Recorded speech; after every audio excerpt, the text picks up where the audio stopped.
think we might be live now, Geoff. Mm-hmm. Mm-hmm. In case we are, hello everybody. Had a panic moment there at the start.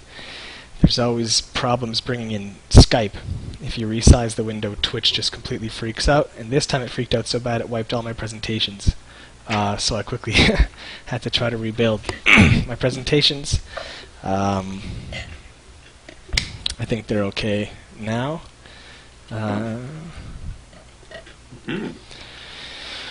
Geoff's eating. How's that food, dude? It's really good. This is loud, let me tell you. It's really crunchy. I feel like I'm eating it with you.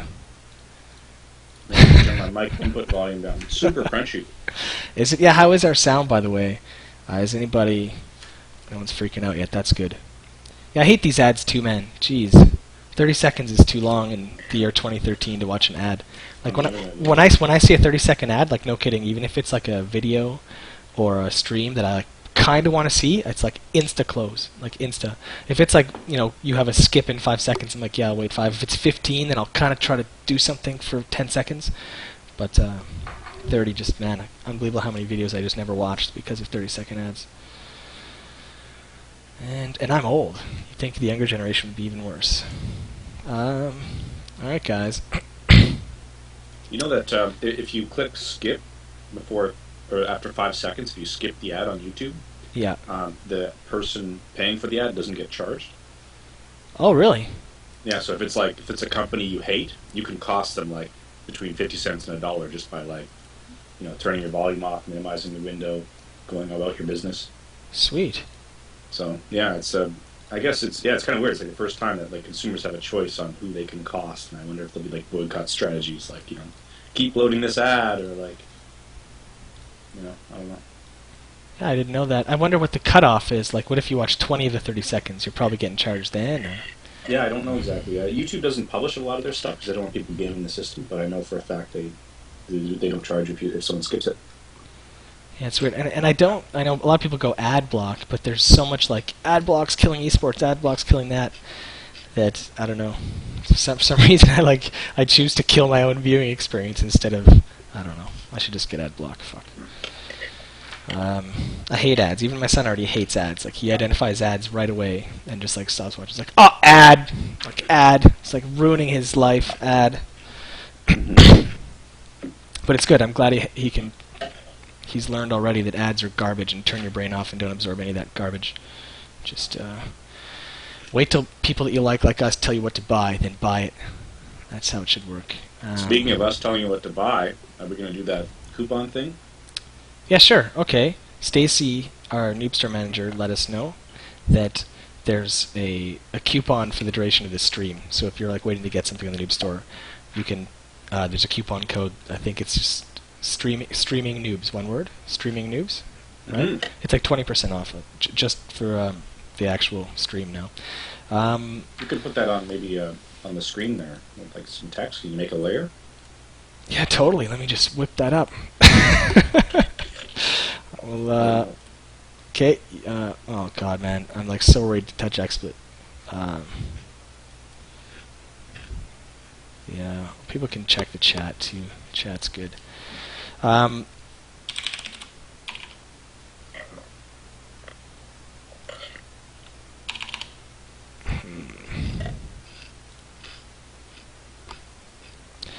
Anyways, I'll get that going. So, I'll do that when you're not eating and you can entertain them. I'll like put my head down and make a little graphic or something. Oh shit, I can take an eating break.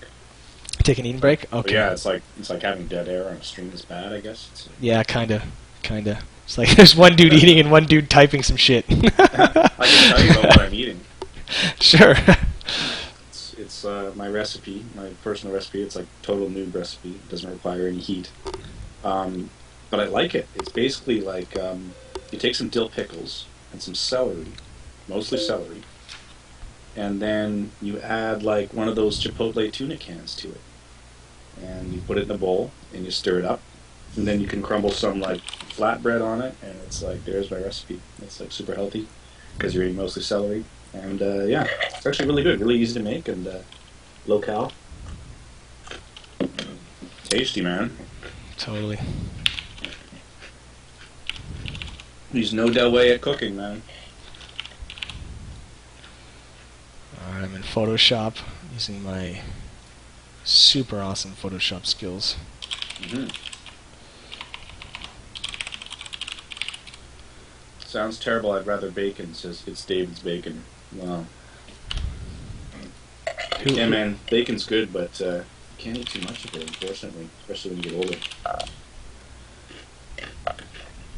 Yeah, one time we were shooting the bacon scene in Pure Pwnage. I think Jarett and Joel actually got sick of bacon. Like, we didn't know it was possible, but you can get sick of bacon if you eat too much. Yeah, it is possible. We ate a lot of bacon, though, dude. I think we cooked up 4 pounds, and I think Joel and I took down probably like 1.5 pounds each straight of bacon. I don't know how many 20 slices is, but it's probably over 1 pound. It was just bacon, too, right? You guys weren't eating anything else? Just bacon. Just bacon. That was the last meal we gave Chemo. Chemo was in the show. He was Dick, the dog. I think that was episode 10? That was... No. Damn it, where's Weimer? Don't know me. Anyway, Dick the dog was in the show. And he passed away February or March 2010. But as his last meal the night before was... Stacy made him all these huge racks of ribs. And he ate till he could not eat anymore. And then the morning of, we just made him like as much bacon as he could eat, and the dog stopped eating bacon. Like, he had too much bacon. So, when a dog's eaten his fill of bacon, then pretty good last meal. Sad story. Anyway, why I'm so bad at Photoshop,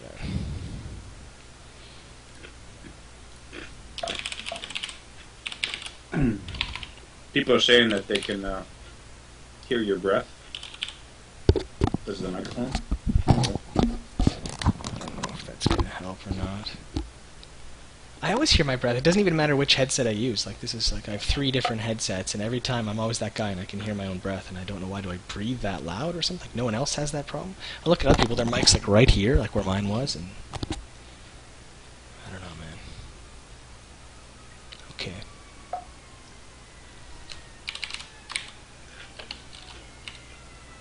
Jarett, who are you cheering for in the LCS? NA or EU? NA, I cheer hard for Curse. They have a Canadian on their team, Elements, who's also a really good guy, so I cheer pretty clear cut for them. EU, I cheer pretty hard for SK. So those are two teams I cheer pretty hard for. And but I kind of like all the teams, a little bit.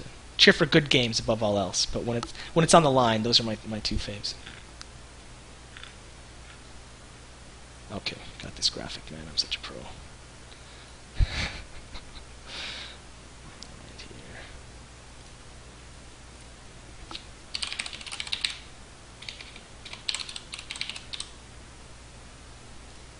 Can we get a Scud Storm?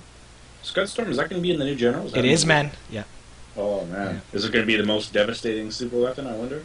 I don't know. It certainly was in generals. I would have taken it over any of the others. But remember, it would take out, like, I think USA's power. I think it would just, like, take out a whole power range, right, with one Scud Storm? And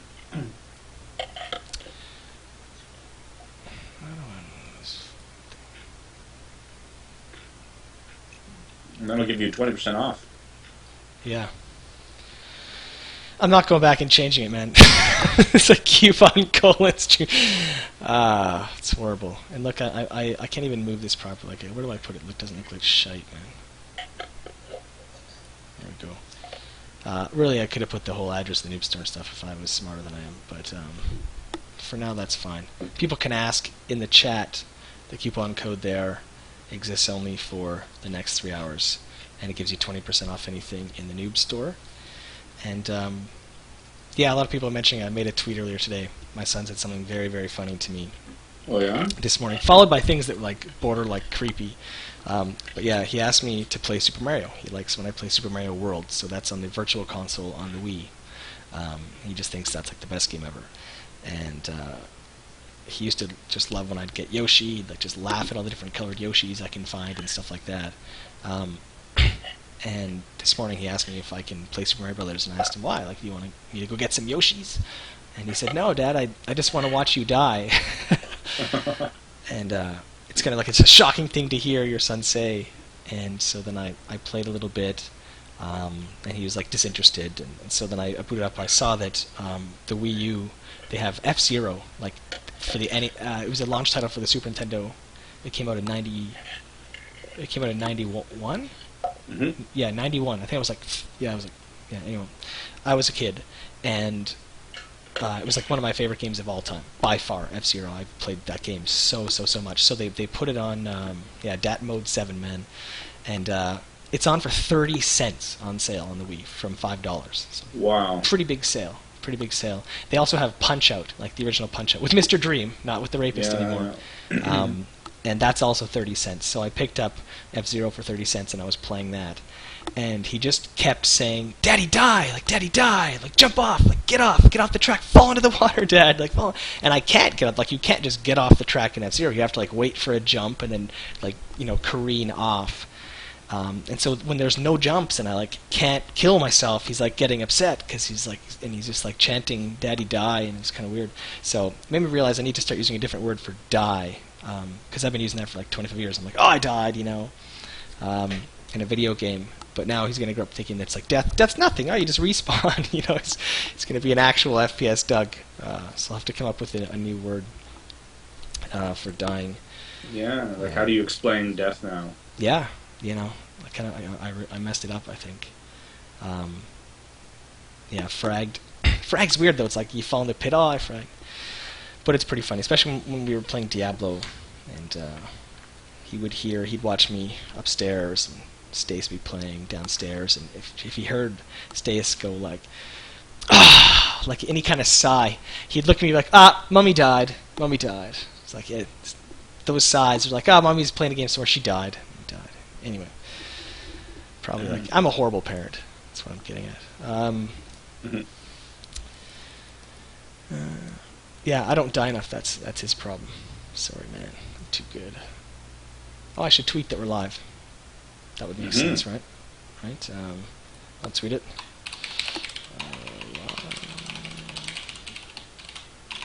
Bear has also posted a fact on the forums. Nicely done. Sweet. Yes, I'll add that to the channel description at some point. We get a lot of people that ask the same questions over and over in the chat, and because we don't want to take up our time answering the same questions in the stream, you can go to the FAQ, and it has the most common questions that people ask, including my favorite games of all time, which pretty good spectrum there, I think. And as I was answering that question, I realized how much of a Nintendo fanboy I guess I was growing up, because all my games from my childhood are all like Nintendo this game and this Nintendo game, and then as soon as you can tell I get older, it's just like PC games, and you can see this transition from Nintendo into PC, and there wasn't a single Sega game that made it on there. Although in hindsight, Dungeon Explorer for the TurboGrafx 16 maybe should have been on there. Derek and I played a lot of that game, and he just brought it up recently on Facebook, and I just had this massive nostalgia rush. It was like a really rare game. Like, most people didn't have TurboGrafx 16s, but it was a 4-player game, and you could play simultaneously if you had that TurboGrafx adapter that I had, and even just with the two of us, it was really, really cool. It was kind of like Gauntlet, but even better. Speaking of Gauntlet, friend, a friend sent me a cool link to that guy that set that Qbert world record recently. I don't know if you. I haven't heard about that. No way. So he played Qbert. He ended up playing. Don't quote me. It's in this rough area. It was 84 hours straight. He played this game, and he asked Geoff, well, how do you do that? He got 37 million score or whatever. I don't play Qbert, but yeah, I think his score was 37 million something. But it took him 84 hours, and so you asked Geoff, how is that possible? You just start hallucinating after 48 hours or something, or 70 hours of being awake. And what he would do is that he was so good, he would bank up 600 lives and then go nap under the pinball machine. Oh my god. Set his iPhone to wake him up in half an hour. He'd wake up, have 100 lives left. He'd bank up to 600, take a nap. And it took him 7 hours to raise 600 guys and then he'd go and nap, and 7 hours nap, 7 hours nap. So he lived in these half-hour bursts. He trained for the event. He did a lot of reading about, sleep deprivation, these kinds of things. He actually sounds like a really out there guy, like pretty interesting guy, like the kind of guy you'd really want to have a beer with and probably have a really good time. He plays in a band. He's a professional dog walker, but he plays in a band. Like that's his passion. And his friends that are there with him, that they operate in real life by, handles. Right? Like his friend's name's like Freak or something. So me and Freak are blah. And so right there, a guy's pretty interesting. If him and all his friends are using these, and they're not rappers, and they're using these sort of handles in real life. I stayed up once. I hit 44 hours before my body just decided that I'm sleeping, and that was pretty much it. I just sort of, I was walking by a couch, and then I was just on the couch, and then that was it. And I was just out. I didn't really pass out because I lay down, but I was no longer in control of myself. It was like I couldn't rationalize staying awake any longer or something, and that was it. But and we did that. It was our objective was to hallucinate. We were young, really young. I was like 13, but we're like, man, if we stay awake long enough, I heard that you'll totally like hallucinate. And I'm like, man, it'll be like being on drugs. And never hallucinated. Just felt like shit. Eventually crashed, slept for like 18 hours, woke up, and that was the last time I tried to not sleep. My single longest gaming session was 36 hours straight, and that was just bathroom breaks and eating at the computer. What game was it? It was EverQuest. Oh, that's right. Yeah, and I was quad boxing for 36 hours. But hey, man, there's no other way to be the first 60 in the world. It's just too bad there was no streaming back then, man. Yeah, that would have been incredible. Yeah.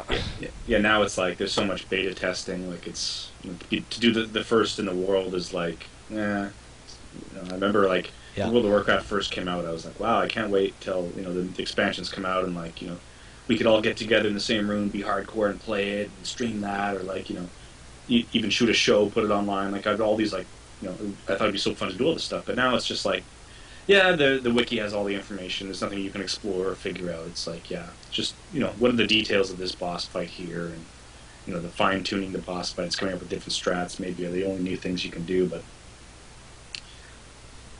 yeah, it's, the adventure is kind of, I'd love an MMO where it's like super like secret and, public doesn't know anything about it. Yeah. And it's like, go, explore. It's a massive world. Like, you're figuring shit out in real time. Take like 4 steps out of Freeport and like just like bug, mega crash, like server drops and be like, that's why you just can't have it. Like they need to do the massive testing, and then that necessarily takes away a lot of the magic. Unless you had a randomly generated world. I know that Raf Koster, who's the designer of Ultima Online, and actually Star Wars Galaxies 2, which wasn't that great of a game, but he's really into randomized worlds. So he's more about building, algorithms and certain templates, and then letting the computer generate the world, which is actually kind of like our Earth, say, right? It wasn't. Well, maybe you believe it was intricately designed by something, but I think it sort of naturally came to be. But what was funny is that made a really boring world. Ended up making a pretty boring world to run across. Remember in Star Wars Galaxies, you could just point in a direction and you hit auto run and you just run straight, and you could just like kind of run anywhere. There was no much different than EverQuest. You know what I mean? Mm-hmm. Speaking of that, all right. Didn't the guy that designed Ultima Online, didn't he start a Kickstarter recently for a new game? I know. I don't know if the guy. I don't know if Raf Koster did he. I know he was doing some really out there experimental social gaming stuff. When I met him for the first time ever, it was like at a GDC a few years ago, and I can't remember the name of the site. It was some really out there social stuff, but you can tell that he was the guy behind, or part of the brains behind Ultima Online, because that game again was one of the best games ever. Really social. It's cool, but I don't think so. You might be thinking the Wing Commander guy. Someone linked it in chat here. Shroud of That's the what I Avatar. was thinking of. Wow, $1 million. Yeah, $1 million. That's Tracy Hickman. Really? What? Really? Huh. I grew up reading a lot of Tracy Hickman, man. Margaret Ways and Tracy Hickman. Yeah, this project is all about storytelling, not necessarily like he calls out the industry on graphics and whatever else, and new skins for the same game. But he's they're focusing on storytelling and a real adventure, and making it like a real world. So I don't know what they're going to do with that. But interesting.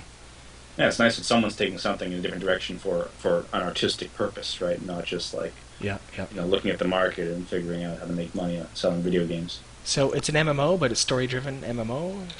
Like it's apparently. Huh. Anyway, the Wing Commander guy, he came back too. His is already funded. I can't remember the name of that either. But that's cool. I would love to see in the industry like Kickstarter games owned. I would love to see like, the top 3 games that people are playing are like Kickstarter funded games. Oh, wouldn't that be amazing? Yeah, I love it. I just love like bypassing. It reminds me of like our original web series, bypassing television and traditional distribution. These guys are like bypassing traditional publishers because publishers really hold back, experimental development of games because, and it makes sense too. I mean, it's pretty hard to invest tens of millions of dollars in something that's like risky when like, oh shit, we'll make another Spider-Man movie again this year, and it's like sure thing to make money. But a lot of these games couldn't get funding. You couldn't convince the publisher that there's enough demand, and they're like, okay, we'll go to Kickstarter, and it's like Kickstarter simultaneously proving the demand was definitely there, and then at the same time, it's like, now that you've proven the demand's there, it's like, screw it, I don't need the publisher anymore anyway, because my proof of concept was actually getting the money I needed. You pitch it to the public instead, right? Yeah, no, I love it, man. I love it. And I think they're remaking Spider-Man, right? Someone just told me that like 2 days ago, like just going to back like remaking them. Like I think they're just going to start putting out like Spider-Man video game or movie. The movie, man, the movie. Yeah, I think they're just rebooting already, and I'm like, didn't it just come out? Like Tobey Maguire, like that's still like new to me, but I'm old. I don't know. Well, there was that darker Spider-Man or whatever. I guess they're doing another Spider-Man reboot again. Like that's really weird. Did you see on Reddit today there was the new Star Trek movie trailer, the official trailer or whatever, and like the still for the YouTube video was like chick in a bikini, like. Well, if you want all your stills on YouTube should be chicks in bikinis if you want. Basically, if you want high numbers, but that tactic aside, like I was talking to some people about this, and like it was a pretty high voted complaint on Reddit was that that's not Star Trek, that's an action movie with the guys that have the names of the Star Trek characters. Like it's just another J.J. Abrams, Transformers style action movie, and like it lost what Star Trek is, or I should say was now. It was about the betterment of humanity for betterment's sake, solving things diplomatically but using force only when necessary, and kind of the moral dilemmas and all this kind of stuff. And if you listen to the dialogue in the trailer, it's that style of dialogue that's like epic cheeseball, like cheesy epic. Humanity's advancement wasn't just represented in the technology that the characters were using. It was represented in their spirit and the way that they interact with other people and their state of mind. They had advanced intellectually as well as technologically, whereas now it's like modern filmmakers' idea of the future is just the guns are cooler, blah, but people are still like their brains like fight, it's like over and over the same thing. And anyway, I'm far more disappointed in the people that are going to like line up at midnight to just see it all over again and again and again, the same movie repurposed, repackaged every single year. Let's buy this franchise and slap that logo on generic action film 1794. Put it out. Oh, flocks of people just watching that shit. Yeah, there's one Captain Kirk line from the trailer that's like, I don't know what I should do. All I know is what I can do. It's like, what? Like, what the? Like, it's just it's like a meaningless, like, trailer, like, clip, statement, like in the movie somewhere. It's like, when would Captain Kirk ever say that in like, I don't know. I guess it depends on the context, but we'll find out if we watch the movie. But yeah, man, and J.J. Abrams is directing the new Star Wars, right? Or there's some. Yeah, he is. Yeah. Yeah, so I don't know what's going to happen there. If it's still going to be, Star Wars. Well, Star Wars isn't Star Wars anymore, but. But yeah, man, Star Trek. There's that famous quote about, when Patrick Stewart was cast as Picard. They're like, wouldn't they have cured baldness in the 25th century or 24th century? And Gene Roddenberry's like, in the 24th century, they won't care, about baldness. So that tells you about Star Trek, right? It is, but chances are you're not going to see a bald captain of the Enterprise ever again. In fact, you're never going to see like a non-six-packed, ripped, hunky, chiseled-jawed, cookie-cutter, can't even tell them apart in the movies lead actor in the Star Trek films. I mean, Dude, what did I saw? I saw a movie recently. It was a pretty decent movie. Only I think because it was Total Recall. I mean, maybe I'm using decent pretty leniently here, but I really like the original Total Recall. If you recall, the one with Arnold Schwarzenegger when they go to Mars. You know, they don't go to Mars anymore. Like, they really changed all that, and it's just totally non-scientific. We bored through the core, like basically like they join the Earth from both poles, like by building a tunnel and a train that goes right through the core. Now, I'm not going to say that I know enough about science to say that's impossible, but that seems less realistic to me than going to Mars. But this movie, like the two lead females, like the one. I don't want to spoil the movie for anyone. There's two lead females. They look so much alike that it was like I was a third of the way in the movie before I realized there was two characters. Like, there's like so similar. You should check it out. Like, maybe I'm alone in that, but you shouldn't cast them like same height, same hair color, same eye color, same general shape, same everything. There's just no character to them at all. It's just you look and you're like, oh, I guess the director really thinks that type of female is very hot. And yeah, it's one of those things. It actually confused the story for me. Like, I was very confused as to what the hell was happening, because I thought when he woke up from his it opens with like a dream scene where the guy in the dream's like, no, and like some girls like falling on an elevator, like epic, no, that kind of scene, and then he pops out of bed and then the girl's laying next to him. She's like, what? Like, what happened? Were you dreaming? He's like, oh, nothing. And right away I'm like, why wouldn't you just tell her, shit, I had a dream and you were falling down an elevator? Because I thought it was the girl. Like, right away, I just thought that was the girl, and so I go through the whole movie. Like, I'm at the halfway mark till pretty much these girls are punching each other in the face. Where I'm like, oh shit! It's like, oh, now I understand why he didn't want to tell her in the bed in the first scene, because it wasn't her. Anyway, hilarious. It's a Philip K. Dick story or novel. I can't remember, but it's like a good story. It's a great concept for a movie, and like, I haven't seen it because it's so low rated on IMDb.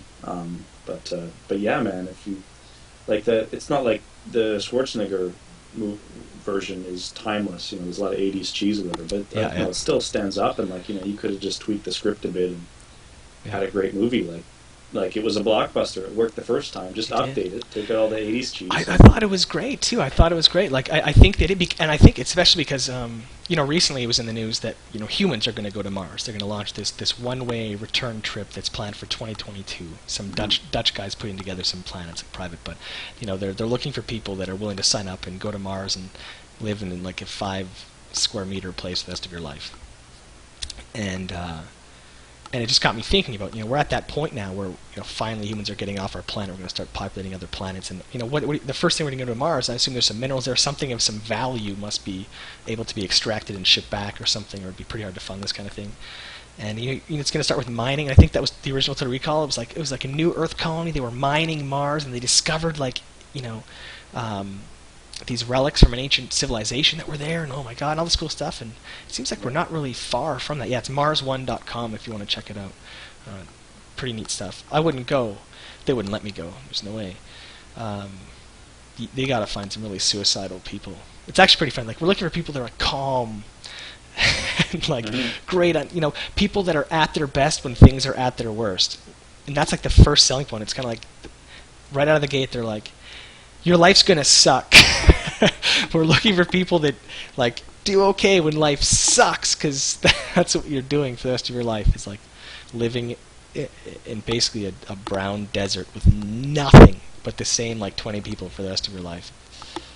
Oh, is it 20? I heard of some plan where there's a couple, and you have to do the whole journey in a room the size of a bathroom for over a year. It's an 8-month journey.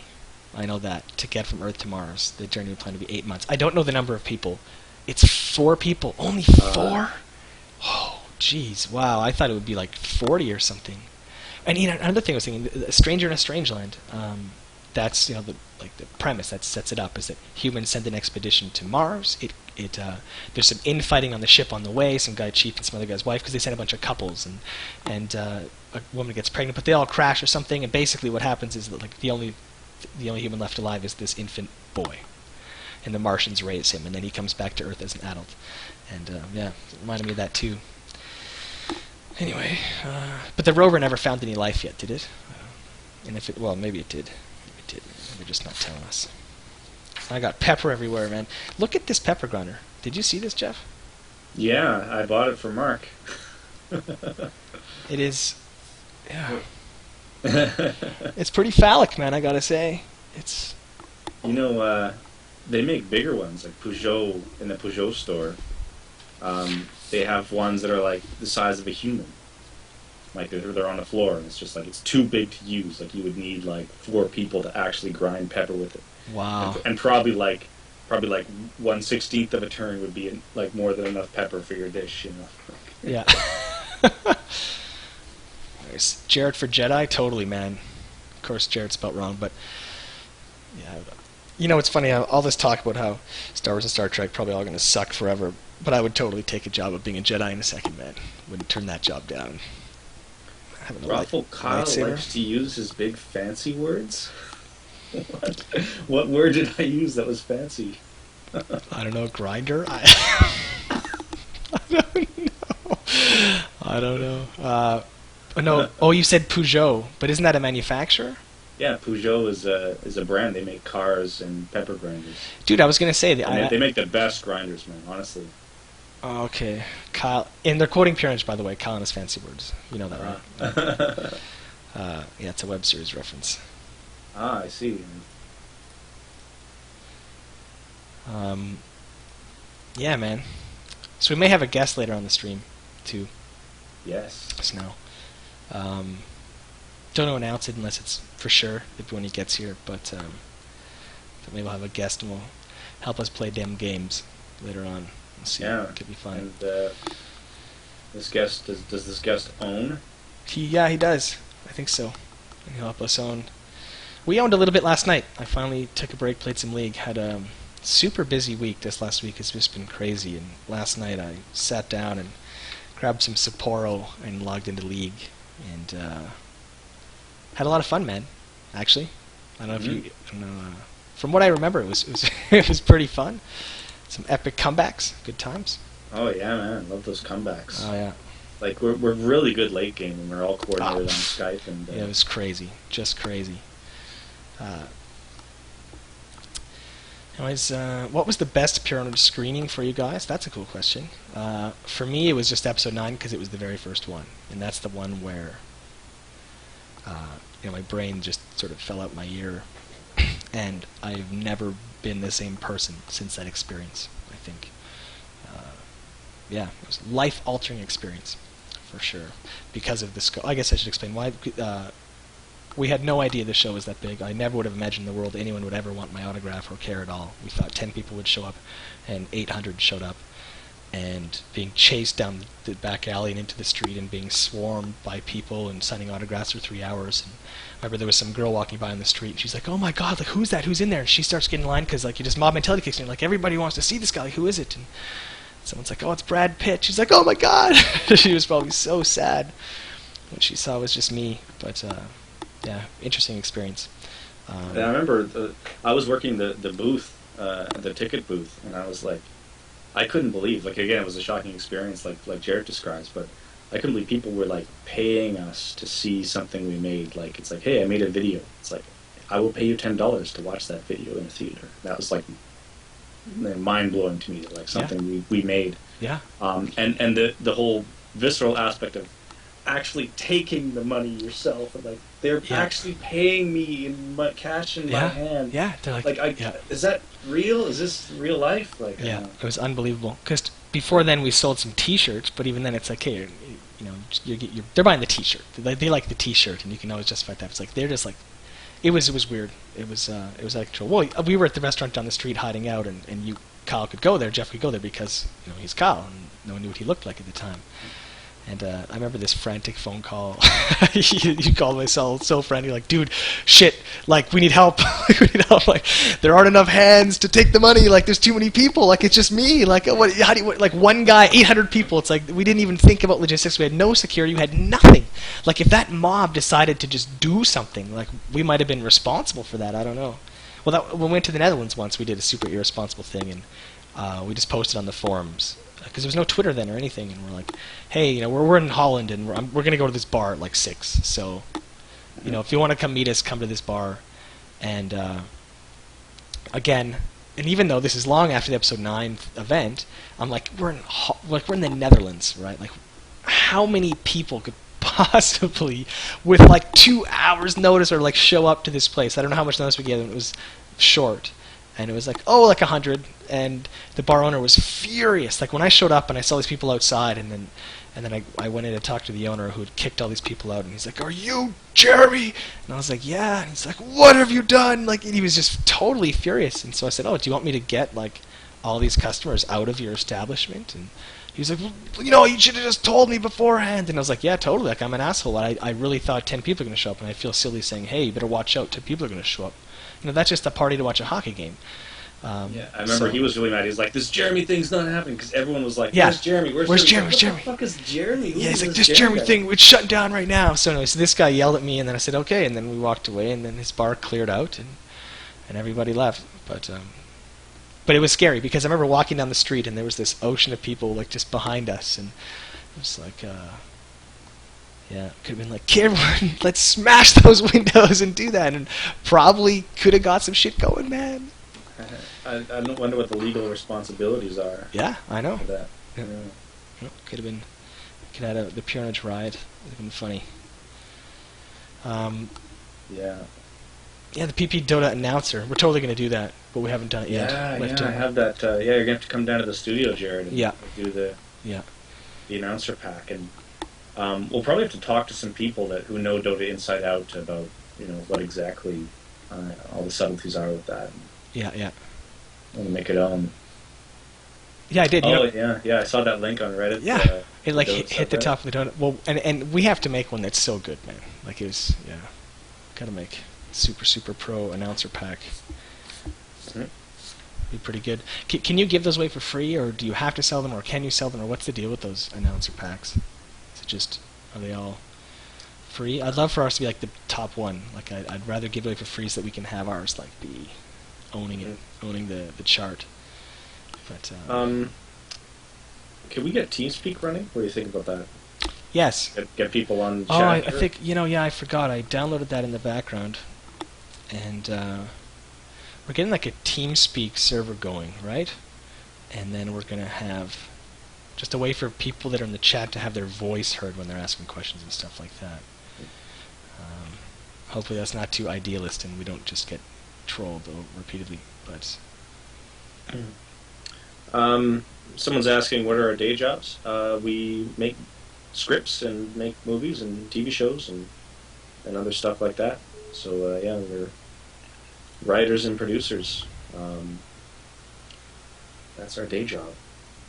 Although I feel like I'm a babysitter mostly. Yeah. I feel like I squeeze in work around being a dad full time.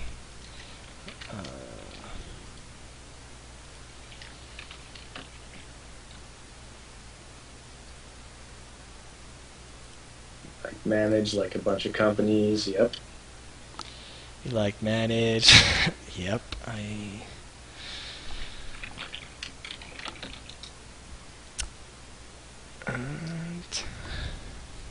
And after the movie, I'm still entertaining this dream of getting into game development.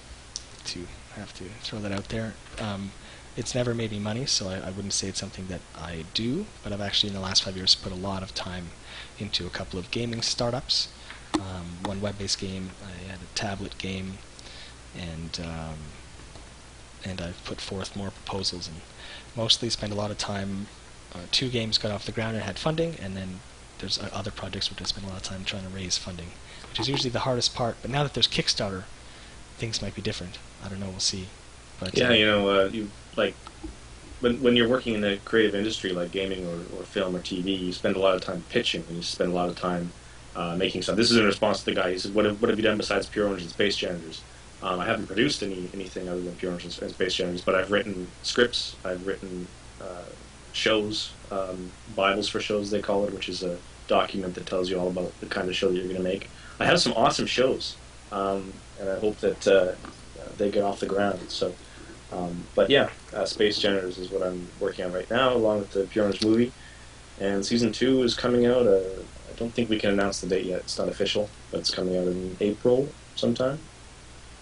I don't know what happened to that. I was trying to install TeamSpeak in the background. It's kind of vanished. pitching doesn't pay the bills, unfortunately. So No. the process is, if you say you want to make a show, well, you get all your creative materials together, and you might have some actors in mind or whatever, but you have descriptions of your characters, you have a description of what the show's all about, the format, the style, the tone, and you might even write a script for the pilot, a full script. That's doing quite a bit for a pitch. But you go into and you talk to a broadcaster or somebody that can get money to make it, and you say, hey, are you interested? And if they are, 99% of the time they say no, but if they are, they might develop it, which means they give you some money to write scripts or to shoot a pilot or whatever else. But yeah, it's most of the time you're pitching, and they tell you to come back because they have 20 other ideas that are in development or in various stages of pitching that they're hearing from all kinds of producers. So Geoff is braver than me in that respect. After Pure Pwnage, I worked on 2 other shows, developing pilots and scripts, and I think that's probably the last time I'll work in TV as a writer. Not a fan of the work environment. Takes a harder soul than I have. It can be a tough business. I like the freedom that we have on the internet, and I'm so stoked about crowdsourcing and what's happened with the movie that I couldn't imagine fitting myself back into this machine. Just not that kind of guy, unfortunately, which is too bad because it can be a really good living, can be a lot of fun, but I don't want to die at 40.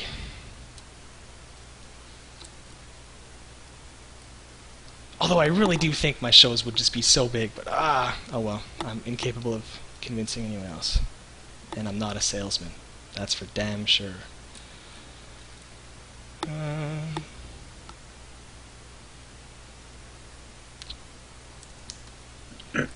don't know what happened with this. we should just play Pro League of Legends. Yeah, man.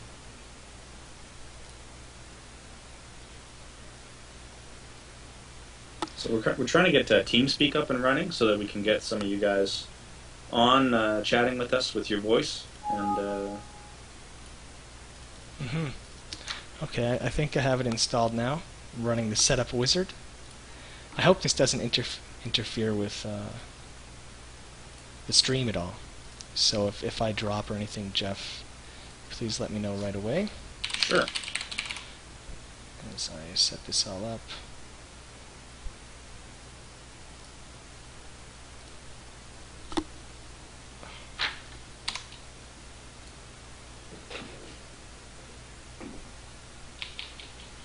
Hello. Oh, we're getting a little bit of feedback there, but it's working.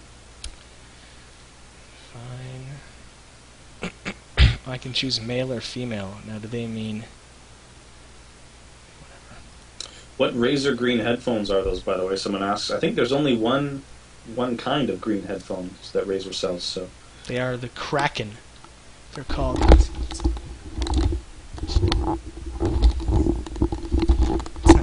I think Pro might be after the word Kraken. I'm not sure. But they are the Krakens.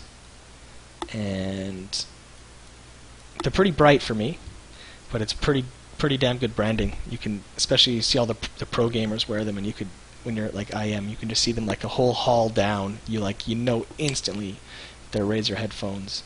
Oh, I wanted to ask you, Jarett, why in during the tournaments, why do they have 2 sets of headphones on?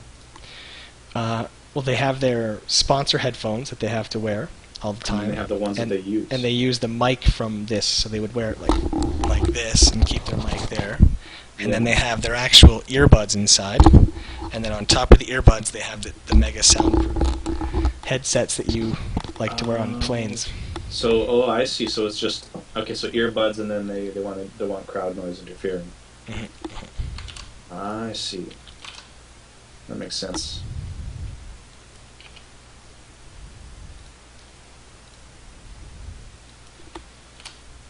Maybe I should use my headset mic.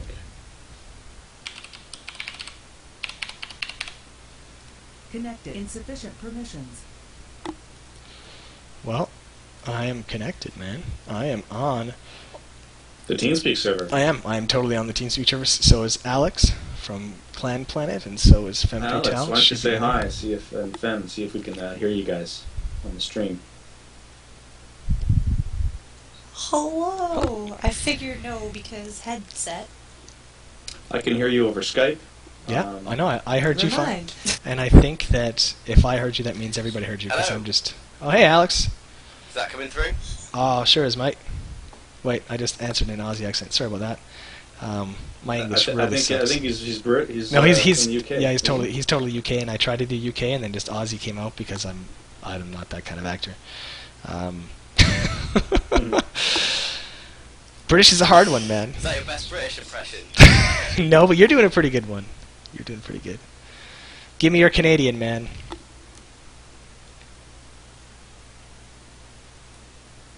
I'm waiting for Alex to speak Canadian, man. He's pumping himself up. About. That's how we say about in Canada. Oh, I can't do it, mate. It's too much lag.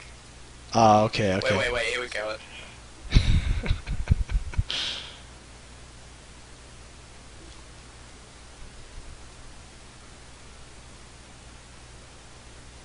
The coupon is for 20% off Noob Store orders. It's valid for the duration of this stream. And how do they join? Okay, so it's clanplanet.co.uk that's given us this TeamSpeak and hooked us up. And how does anyone, now that we're all good to go, right? We can bring people, can join our channel soon, right? Mm-hmm. As long as if you guys are ready to publicize the TeamSpeak info, we can go ahead and do that in the stream chat. I'm ready. I'm ready for sure. Why don't you go ahead, Dara? Alex, are you ready with the new password?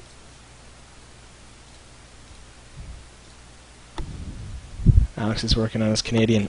Alex! Hello, I've just checked it onto the chat. The IP should be over there.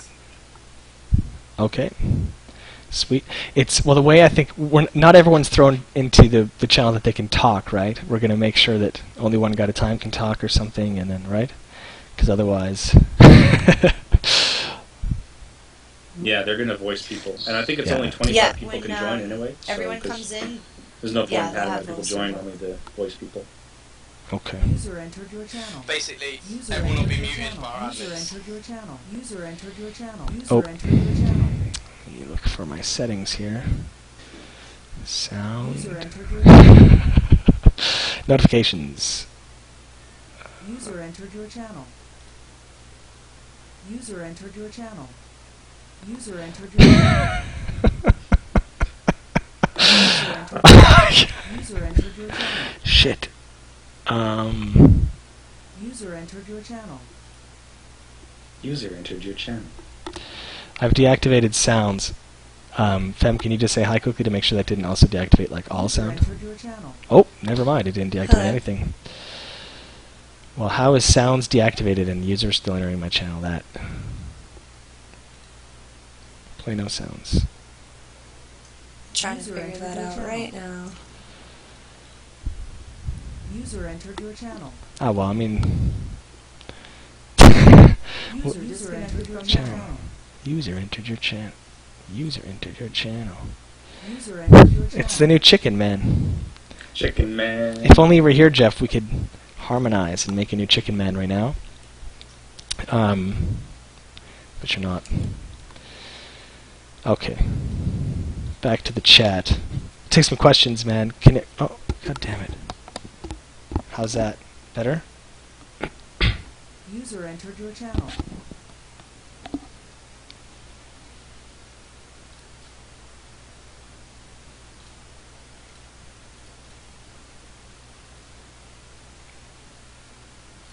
All right. Well,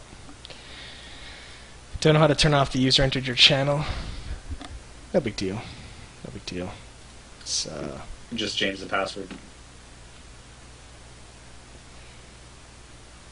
so. What next, man? What's next on the talking points list? Oh, someone's saying it's under events. Under events.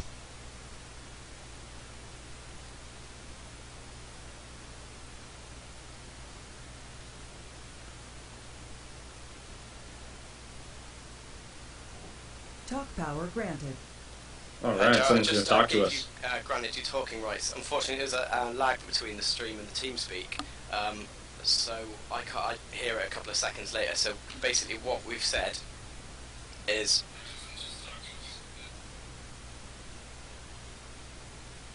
Yeah, if you're in TeamSpeak, you might User want entered your to channel. disable the stream audio. If you want to just quickly, basically select a user at a time and grant them, and basically tell us who you wanted to talk to.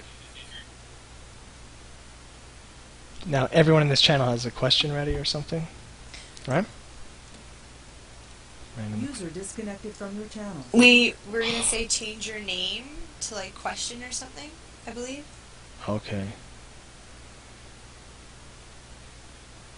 User disconnected from your channel. Like the word, most entertaining stream ever. It's like a guy going through settings and options, desperately trying to figure out how to turn off. User entered your channel. It's like all sounds deactivated. How do I get? Come on.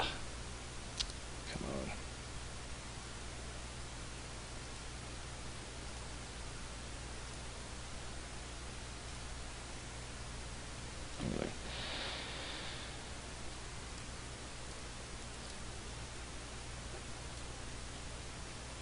User disconnected from your channel.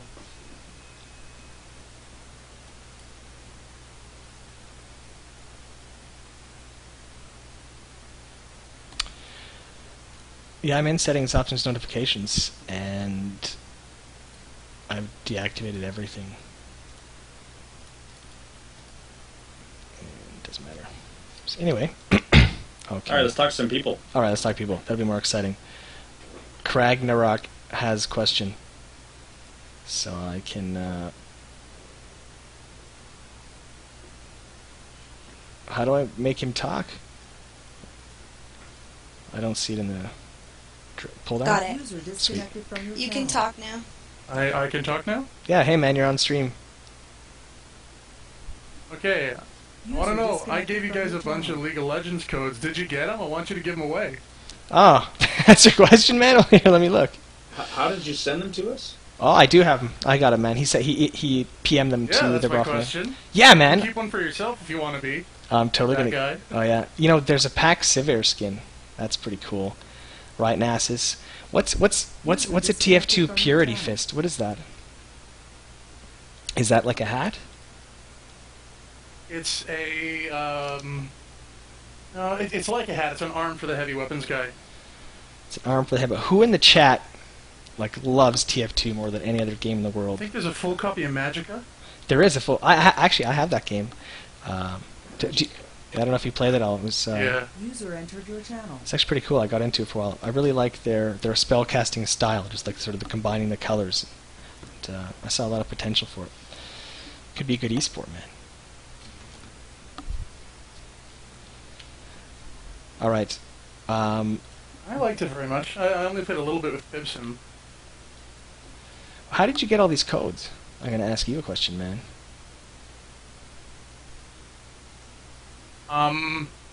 Optimania? User entered your channel. How? What mania? I walk by a table, I see swag, I take it. I in fact accidentally stole a full copy of the game Fallen Earth because I thought it was free. Nice. Well, thanks, dude. So we have They two. just had them sitting there, and I was like, oh, it's an MMO, it's free. And so I guess at the Riot booth they just had codes sitting there, right? I guess. You know, I don't have an arcade Sona. I think that was the same packs. User Although entered your the channel. new ones for Sonya or Sona? Girl with the Harp. Sorry about the delay. This is maddening. You only got one, and a guy handed it to you, and then that was it. Hmm. I think I don't have an arcade Sona skin on my own account, man. It's not sad. So sad. And I asked a writer when I was in Germany, and they're like, "Sorry, dude, like we don't have them anymore. I don't have any left. If you didn't get them, you didn't get them." And then the writer hooked me up with Riot Nasus codes, and then they didn't work. He totally trolled. He Oh. totally told me they were like, "The code's already been used." I was like, "Oh, maybe it's just on the wrong server." Well, there's I'll one go in try there it if you AE. want. It's like, User no, it didn't work. disconnected from your That's channel. okay. I didn't really, User entered you know, your channel. someone else maybe wants it. I don't play Nasus yet anyway, so maybe someone in the chat's a big Nasus fan and be like, "Oh, dude, that's amazing." Or maybe I'll just steal it. Shit. Mm. All right, let's. Thanks for the codes, dude. We're gonna figure out how to give these away, and then we'll give them away. Don't worry, we're gonna give these away, man. There's no way we're not giving this. So again, we have a copy of Magicka, Purity Fist, which is an item for the big heavy dude in TF2, and we have 4 skin codes, 3 skin codes for League of Legends. Pretty cool. Pretty Nice. cool. Jarett, have you played Dota 2? Read the fact, man. Read the So you guys fact. can just pick next person? Sure. Who has question? Sorry, it's delayed, so that made me sound mean. No, that's okay. I don't see any more questions. You know what? You pick someone, and then you can introduce them. And be like, "This is," boom. And then, Okay, let's do. Hold on one second. Nickerson. It's a shortened name. It's Nick Roseman. Sweet, man. Hey, man.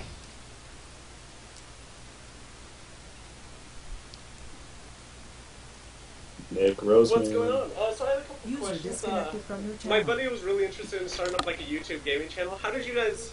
What pushed you guys to really get your gaming career going for like Pure Pwnage and stuff?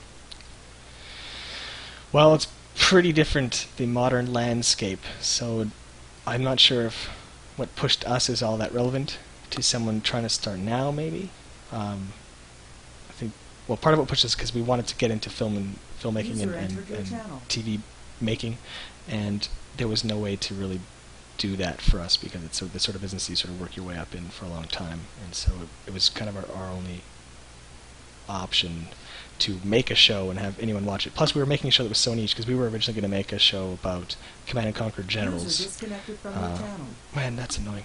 Where we discuss what's happening in the meta game and look at the top replays and stuff like that. It's so super niche. So we were just going to do that. You know, really, it wasn't a grand plan going into it. It was something that developed organically and just started us like we were super nerding out, and then one thing led to the other, and it started growing organically from there.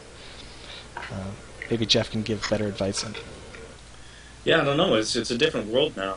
You see a lot of That's YouTube awesome. stars Yeah, emerging, that's- but you know, I can't exactly give anyone a roadmap. Between all my. Oh man, I didn't mean to cut you off. I'm sorry. No, that's no, okay. no, It's a no, that's delay. cool.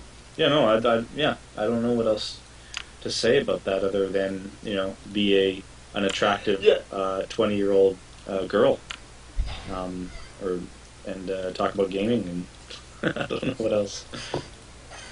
I am an attractive 20-year-old girl, just in a man's body.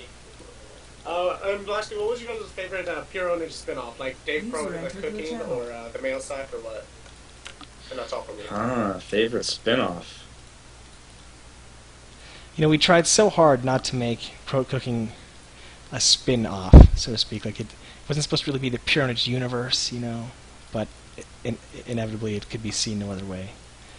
But that would be my favorite if you put it in the spin-off category. I thought Pro Cooking I was pretty love pro pro. cooking. You know what? I think my favorite thing that we did that wasn't Pure Pwnage, was a certain song that we User haven't released disconnected ever. from your channel.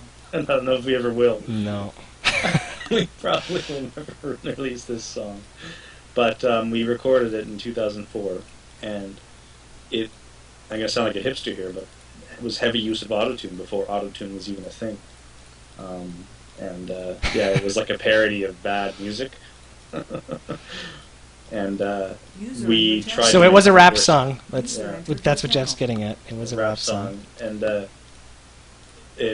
it would be weird releasing it now because there's a lot of like music like it, and then we like tried to make the worst rap song ever, but now it's like that's what all music is, auto-tuned that way.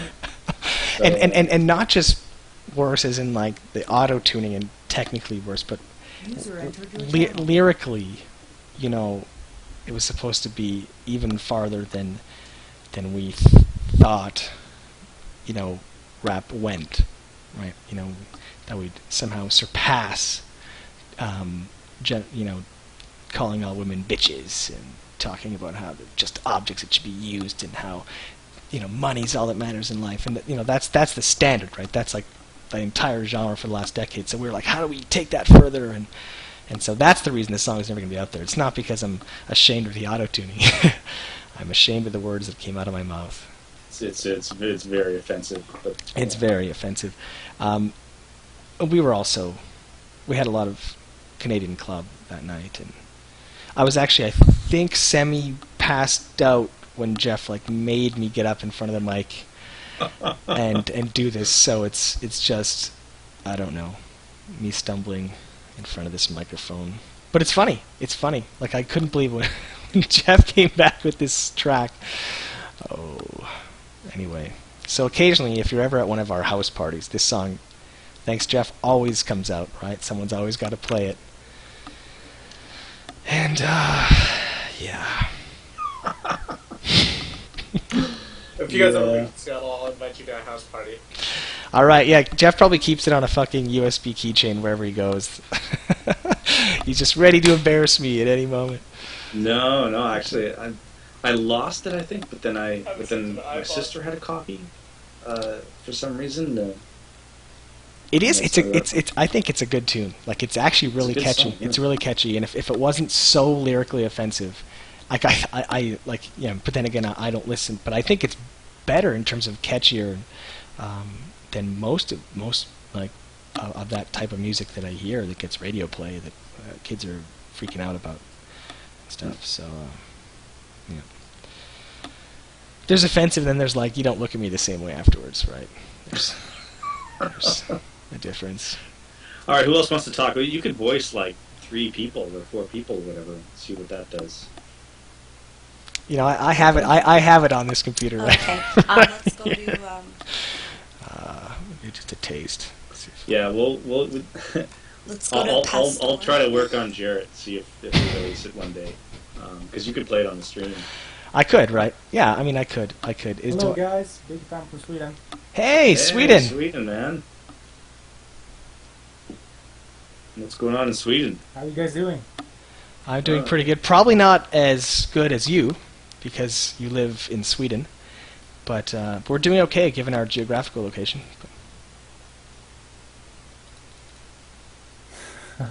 It's cold here, so it's pretty well. It's cold here, too, but we lack the social infrastructure you have. Anyway, do you have a question, my man? Okay. Yeah, I got some questions. I just wondered, how's Dave doing? I haven't heard from him in quite some while. Well, turns out I spoke to Dave very recently on Skype, and he's doing very well. He's very Dave. He's still he has an impeccable physique. He's just he's the perfect human physically. And that has not changed. His hair is a lot shorter than it was for most of the web series, but he's working a lot. He just works a lot, and I think that's not very fun. But I think he's enjoying the fact that he's busy and seeing success and everything. But he misses us. We miss him. We're going to see each other this year in some capacity. Cool. So I'm excited.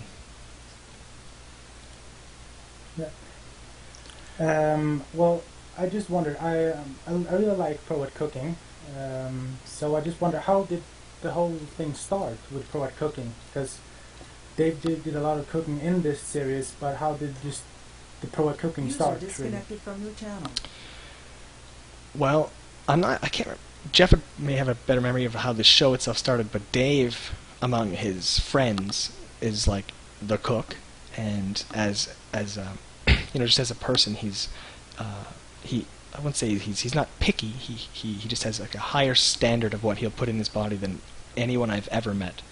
So he ends up having to cook his own food 90% of the time because most restaurants don't satisfy his quality requirements. So it's just something when you're friends with Dave, everybody knows this. Dave is not afraid to call good food crap if it doesn't meet his standards, and even in a restaurant, he has no problem getting mad at the chef if the food doesn't meet his standards. So people would come over, and Dave would always be cooking for us. He'd come to my house and he'd cook for me, and we'd go to his house. He'd cook for everyone. He'd have barbecues in the back, and he'd always be the guy cooking it up. So he was just sort of like the chef of our friends. It was always the one doing the cooking. So it made like when we shot that barbecue scene for the web series with Dave's cooking stuff on barbecue. That's where we would actually have barbecues like on a weekly basis. We'd be cooking up meat from the St. Lawrence market, and it would be awesome, and have some gourmet Dave meals.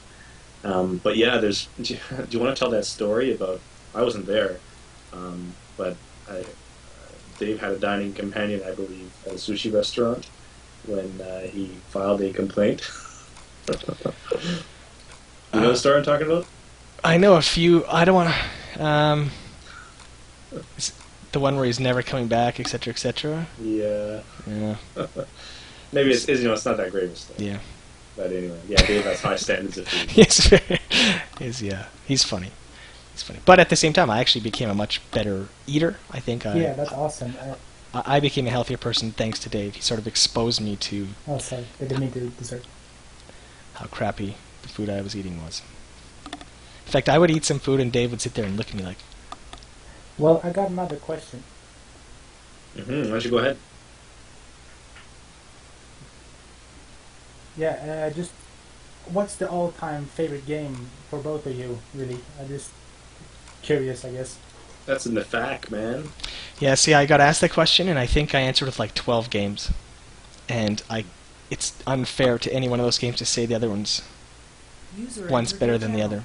And the hardest part for me is that you're weighing nostalgia in among all that. So I have these very strong emotional imprints of a certain time in my life when I would, be playing Dragon Warrior for hours on my bed and go home at lunch just to grind a little bit up and go back to school. But then, I wouldn't say today, go plug in Dragon Warrior for the Nintendo Entertainment System. You're going to have a great time, and you won't be able to stop playing. Like, chances are you'll get 5 minutes in and be like, what a piece of shit. So, those questions, you always have to take the time period in which you played it in mind, and also your state of mind at the time, where you were developmentally in your own life and stuff like that. So, but if you're curious to chart my development, go take a look at the FAQ, and I've listed like a whole whack of games. And Joel has games there too, and so does Geoff. I've often wondered, like, can you imagine raising a child on like an island and introducing them to like 20-year delay video game, so you're like. You show them an Atari when they're 8, and then you get a Nintendo when they're 10 or 11, and they think in 2013 that this is like the most modern video game technology, and they're on an island and they don't have access to the media, whatever. And then can you imagine, I imagine they would still be really excited about these games, and they would play Dragon Warrior and play Super Mario Bros. Be like, look at the graphics, look at the technology. And then suddenly you give them like a PS3, you can imagine going from Super Nintendo to modern PC gaming, and just because I always think that my mind would be blown, by when I was in elementary school, if I had seen a modern Game Boy or DS or whatever, and seeing you have every Nintendo game on this thing in this card, that would just. It would have blown my mind. What was it? What was that Game Boy Advance, or whatever? And then you can get 100 Nintendo games or 200 Nintendo games, which cost $50 each at the time, and I could never afford. It's a lot of paper route, whatever, babysitting money, right? Can you imagine how mind equals blown it would be? But anyway. Yeah, I think. Well, in the more grand scheme of things, the most amazing technology in my lifetime has been mobile phones and now smartphones, that portability. But just the fact that when we had our Game Boys, when that first came out, when the very first Game Boy came out, that was huge. It was just crazy. But if you showed me a DS then and said, yeah, not only am I playing this, but I'm not playing the computer. That guy's in Japan, and we're playing real time right now against each other, that would have been I just probably would have fainted at the possibility that multiplayer could go wireless and could go across the entire globe and just be that instant. Because at the time in my life when that came out, I was running a BBS out of my bedroom, and I had this 2-line BBS that was it was like multiplayer with strangers that from great distances, but it was all done with front-end mailers, and you'd take your turns in the game, then your board would call a number, and there'd be hubs, and their boards would call to pick up the packet, and sometimes like your move wouldn't be registered by on your opponent's BBS for like 8 hours or a day if they're in Australia, and it had like 10 routing points. So I mean, like, and that was just emerging. That was new. That was like long distance multiplayer, and now, I mean, I'm just on my couch playing Tetris against a guy in Japan all the time. I mean, it's amazing. Yeah, that's ridiculous. Like I remember there was that cable you could like plug one Game Boy into the other Game Boy, and to me that was like, wow. If we only had like 2 friends that could afford Game Boys, like, Yeah. we could do this. Yeah. Yeah, there was like that one kid who first got the first Game Boy. Yeah. It's like, wow, man, are you rich? Like, holy shit. Yeah, man. I remember we were on a bus once. We went on a field trip to Banff. I guarantee you were on the bus. I don't know if you remember but there was 3 Game Boys on the bus. Me being one of them. Whoa. Yeah, and so we had a Tetris tournament because you could head-to-head in Tetris, and it was actually neat Tetris rules that aren't on the DS, and it wasn't just you give him lines for getting a Tetris or doubles or triples, but there was a second way to win was you can clear X number of lines first, which was like 100 lines or something. So everyone there was like so pro, was like just Tetris, Tetris, Tetris, Tetris, and I came in with this like ultra fast, like single lines, just keeping me at the bottom, hitting it so fast, and I would get to the 100 lines before anyone could kill me, and I ended up just like cleaning up all these noobs on the bus with my strat that unfortunately doesn't exist in modern Tetris, probably for good reason. You know what the funny thing is? User entered your channel. Where was that bus going? That bus was going to Banff.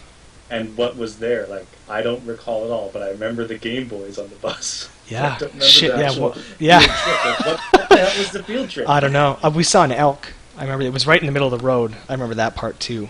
I only remember because there was people that were kind of coming near it, and other people trying to get them not to go near it. And I was like, "This thing's gonna kick somebody." And I was like, "Holy, we're gonna see some elk ownage downtown Banff," but didn't happen. Yeah, this like enriching experience. Yeah. Educational Honestly, experience that we can't even remember, but we remember the Tetris playing on the bus to get there. It's pretty funny. You could have just locked us in a room, given us Game Boys, and it would have been the same memories. It would have been more fun. Remember that time we were all locked in the gym? They just locked us in there, closed the door, and said, "Play your Game Boys all day. There's no school today." Dude, we'd probably still be talking about that day like regularly over coffee. We'd be like, "Oh man, remember at 4 p.m." Yeah. I still remember epic gaming night of Red Alert 2 at the Voodoo office, because we had 7 computers networked, and that was like amazing. You could never have 7 computers in the same room. Or that would be hard to come by, right? But we played until like 4 a.m. and I still remember that game. It was an epic game, and like you would find the game was designed so that there was like ebb and flow. Someone would build an empire. It was 7-player free for all. There would be alliances. You could ally with people in real time, and then you could unally, which I don't think RTS. Well, I guess StarCraft has that functionality. But it was just like this political game of letting them grow too big, then forming an alliance and attacking. And one game lasted for 4 hours, and just when someone was about to die, you had units all over the map. You had little men and whatever else, and you could find crates. And if you had no base or no bases, the probability of finding a new base in a crate was like 50%. So you could find a new base, build it back up, and we went through like 3 times. You'd almost be dead. You'd almost kill all your units, because in order to lose the game, they had to hunt down every last one of your units. But you'd have men scattered all over the place. It'd be hard to hunt down this massive map. But we managed to play for I think a 4-hour game of Red Alert 2 with 7 people, and that was sincerely epic and probably one of my most fond gaming memories. But anyway, Jarett doesn't want to hear that story, or maybe he's heard it too many times before. But do we have any more questions on TeamSpeak? Can you voice someone, Dara? Yeah, we've got Dyson with a question lined up right now. Dyson, can you hear us? Yeah, I'm good. Hey, Dyson. So, I have, hey, how's it going? You look awesome, as I remember. Wait, that sounds really, never mind. Right, I have two questions. One of them is quite personal, I guess. The other one is a bit topical, maybe. I'll go with the first one. The UK premiere was fucking awesome. Oh, I'm sorry, I don't know if you... Yeah, that's fine, man. And, Jeremy, I don't know if you remembered at one User point... entered your channel. it got so crowded that we had to move you. Like, it was just so packed that we had to move you from one area to another. And I just remember thinking, like, this is just a normal guy. He must be, like, panicking and flipping the fuck out. And I was wondering, like, what was going through your head at that point? You know, if you remember. Very little would be a good way to describe it. A lot of those situations, I just sort of, I go into autopilot and I shut down because I don't know how to deal with that amount of attention. Now, I'm actually, like, in social situations, like, pretty shy guy in real life. So when I go to a party, like, I'm the guy that's usually hanging in the kitchen or, like, hanging in the corner or something. So those kinds of experiences, they just sort of broke my mind, and I just went onto autopilot and just kind of smiled and got through it and tried to just, you know, absorb it all and enjoy it all and not stress out and keep myself together. And I think that previous to London, we had a few screening experiences, so I had a chance to, you know, get prepared for what was going to happen. But I think ultimately, I mean, the coolest part about the whole experience is that as soon as that happens to you, like, which is what episode 9 in Toronto was, all of a sudden, and the perspective shift I had forever was celebrity means nothing anymore, because as soon as people come up to you and they're like, oh, and there's a 3-hour lineup for your autograph, you realize, like, but I'm nobody. Like, I am just a guy, and I just happen to make this thing. And all of a sudden you realize, oh my god, like, every celebrity's just a dude, and he's just a dude, and he's probably scared shitless when people are swarming him, and he's probably shy too, and all of a sudden, like, all these experiences, because, you know, especially in our culture, you really build up this concept of celebrity, and right from a young age, we're taught to worship this or worship that, you know, this person or that person. These days, it's really sad who people are worshiping. They're pretty girls, this and that, but I don't know. The episode 9 broke that all down in my brain, and as soon as you accept, like, I'm just a dude, like, I'm just a dude, then I think that it was a bit funny to me, because people were so nervous. Like, a lot of people would shiver or shake. Like, if I put my arm around them, they'd start trembling and stuff, and I'd always just try to give them a smile and just be like, dude, just like, I'm just a dude. Like, you have to get that out of your head that there's anything special about me at all. And I don't know. I think that perspective shift that episode 9 gave me allowed me to kind of just, I don't know, feel comfortable, switch off, and just enjoy it as best I could. I don't know. It's funny you should say that, like, about getting nervous, because, I mean, obviously just a minute ago when I asked that question, I've been getting really nervous, and, like, there's, like, my heart in my chest, because I'm talking to someone that I admire, because they're doing something that I really love, of course. Well, thank you, man. I actually used to get really nervous meeting... That probably came across as really gay. No, it doesn't sound gay at all. And obviously I understand, because there's so many people in my life to this day that if I met... well, especially before episode 9, if I had met, I would have shit my pants. Like, if, you know, before I had the experience of you know, having personally experienced what it meant, celebrity, not that I was in any way, like, you know, celebrity like Brad Pitt, I just mean I had enough of the experience to get it. If I had met, like, Maynard Keenan, right, or Tom York or someone like that, I probably just would have shit my pants, and I wouldn't even be able to talk to them, because my impression of them were that they were these people that were just so brilliant, they were just beyond human, and what could I say that could possibly impress them or that they've never heard before, and now I think after the experience that I met them, it would just be like, oh, dude, hey, like, have a beer, and hopefully they have a beer with me. This actually is not beer. This is new. It's a carbonated carbonated apple juice. They're selling in Canada now. Like, we call that cider over here, maybe? Yeah, the other sure, thing cider. I was going to ask was, I don't know if you saw it today on Eurogamer. There was this video of the top Call of Duty players, and it's set a lot of people talking about it. User disconnected. Yes. Basically, there was I can't remember the tournament they were playing at, and yeah, lots of people are going, "Oh, that's ridiculous! It's crazy." But I mean, I'm looking at it, I'm going, I mean, that would happen, you know, elsewhere in sport and so on, right? I mean, what's your opinion on that?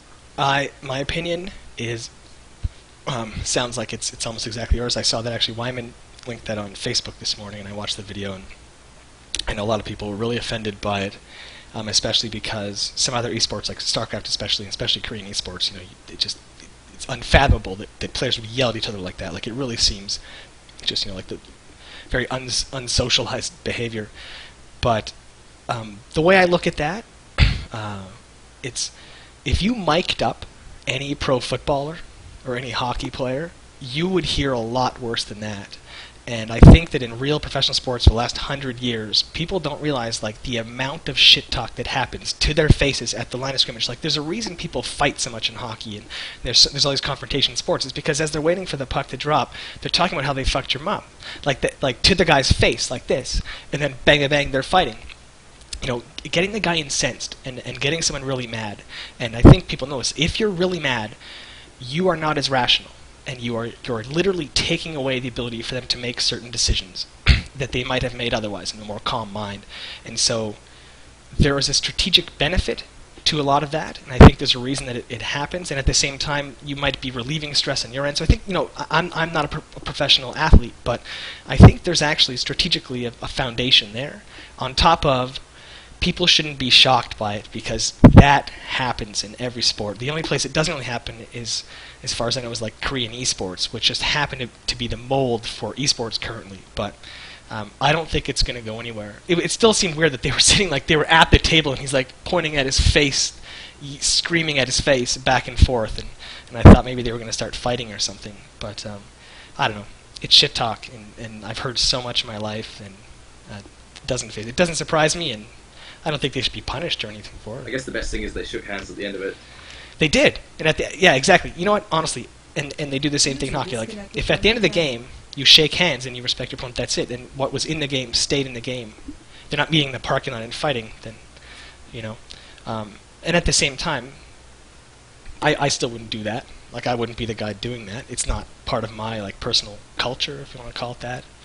I do think that I think it's disrespectful, but people have different tolerance levels and different ideas of what disrespectful is, and if it's effective. Because they actually interview a guy at the end, and he talks about how when we do this, we do better, and we have to do what we have to do to win. And well, if that's the case, then that's the case. But yeah, doesn't faze me, man, and certainly not surprising. Thanks for the question, man. I actually like that one. That's awesome. Thank you very much, guys. Thank you. All right. Another question. All right, we've got Taku followed by Valram. Sweet. Taku. User entered your channel. Nope. Taku's not there anymore. Taku. Maybe he's gone. I was gonna say, before he talks, then we met Taku. I think it was at the very first fan meeting ever. This was in Calgary. Yeah, it was in Calgary. One, It was before we did the episode 9 screening, I think. Right? Yeah, it was. And so we were there for the Comic-Con. It might have been the very first time we were ever at the Calgary Comic-Con. Maybe no. I don't even remember why we were there. Maybe he'll remember. But we decided to have sort of a fan meet, and there was not many people there at all. I think there was like 8 to 12 of us, and we met at the Black Swan, which is a pub I used to live at and play Buck Hunter in a dark period of my life. And yeah, we met there and had a really good time. Kind of kept in touch since. But yeah, maybe Taki's question's ready.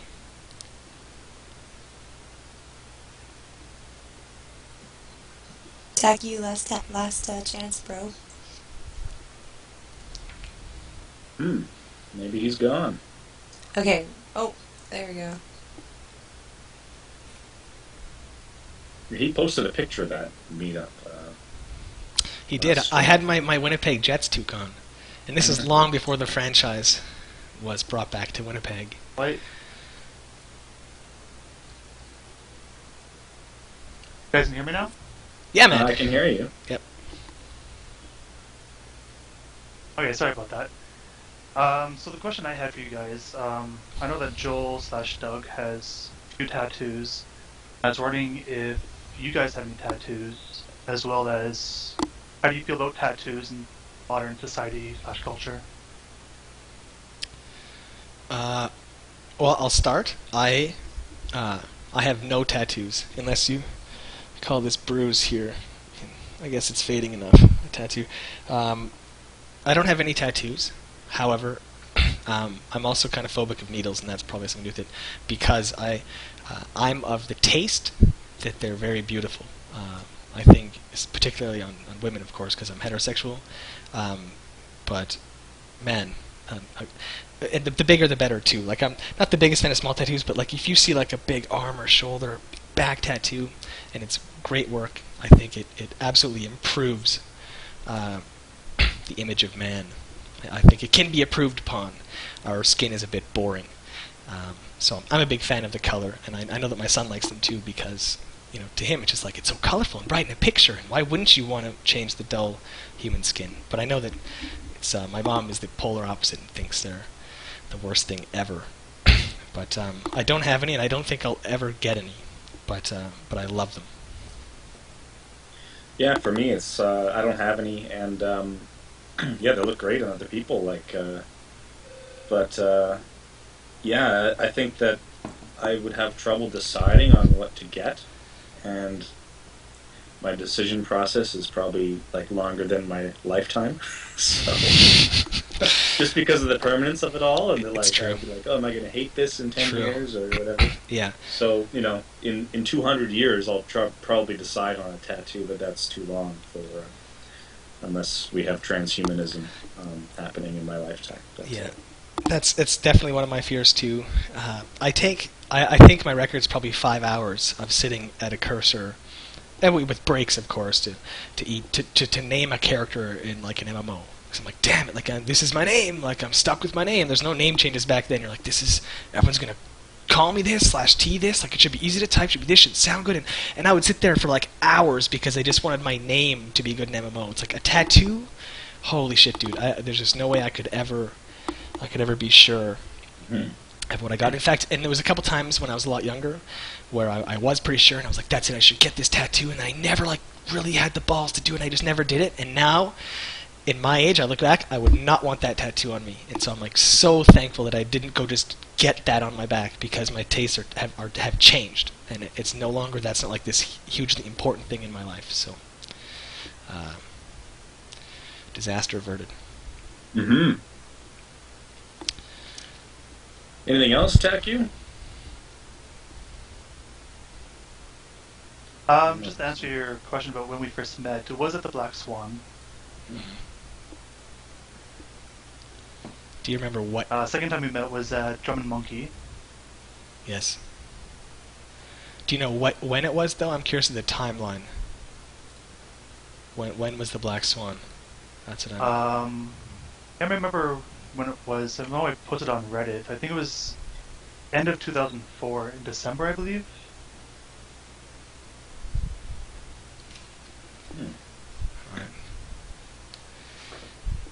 Guy says in chat, my girlfriend got drunk and woke up with "'Cause It Works" tattooed on her hip. I'm sure she's really proud of that one. What is "'Cause It Works"? Is that well, at least she didn't wake up with Drake on her forehead, dude. Could have been a lot worse.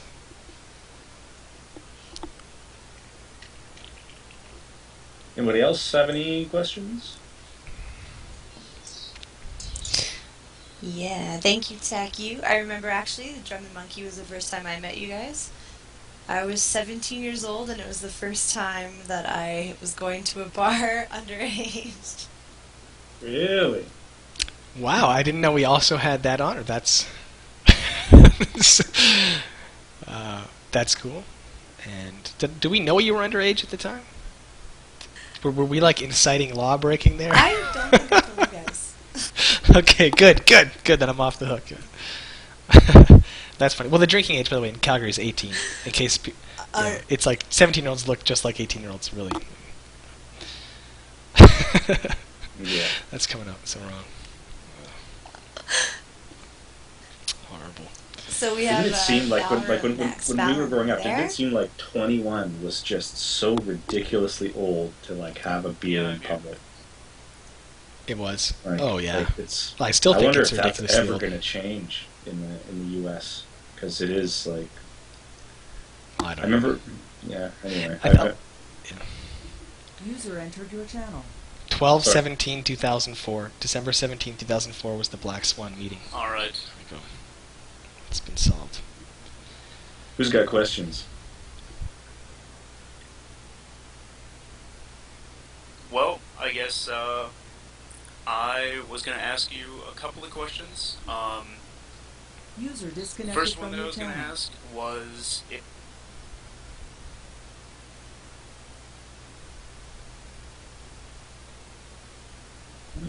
Someone got disconnected mid-sentence. Oh, sorry about that. I'm wondering if anybody, or if you guys are going to have plans to meet up with Davin at all, or if he's going to be working with the series or movie at all. Davin's a really busy guy. We haven't talked to him about the movie since we're just in the writing phase. But yeah, who knows? I'm not sure if he has the time to work on this project, but yeah, maybe we'll get him to sing about an MMO. Let him know I want him here.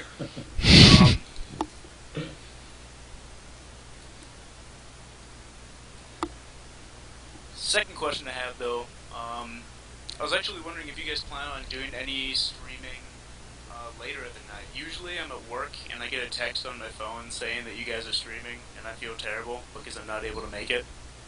I'm wondering if you guys plan on doing any more streaming later on, because I always miss out on the fun.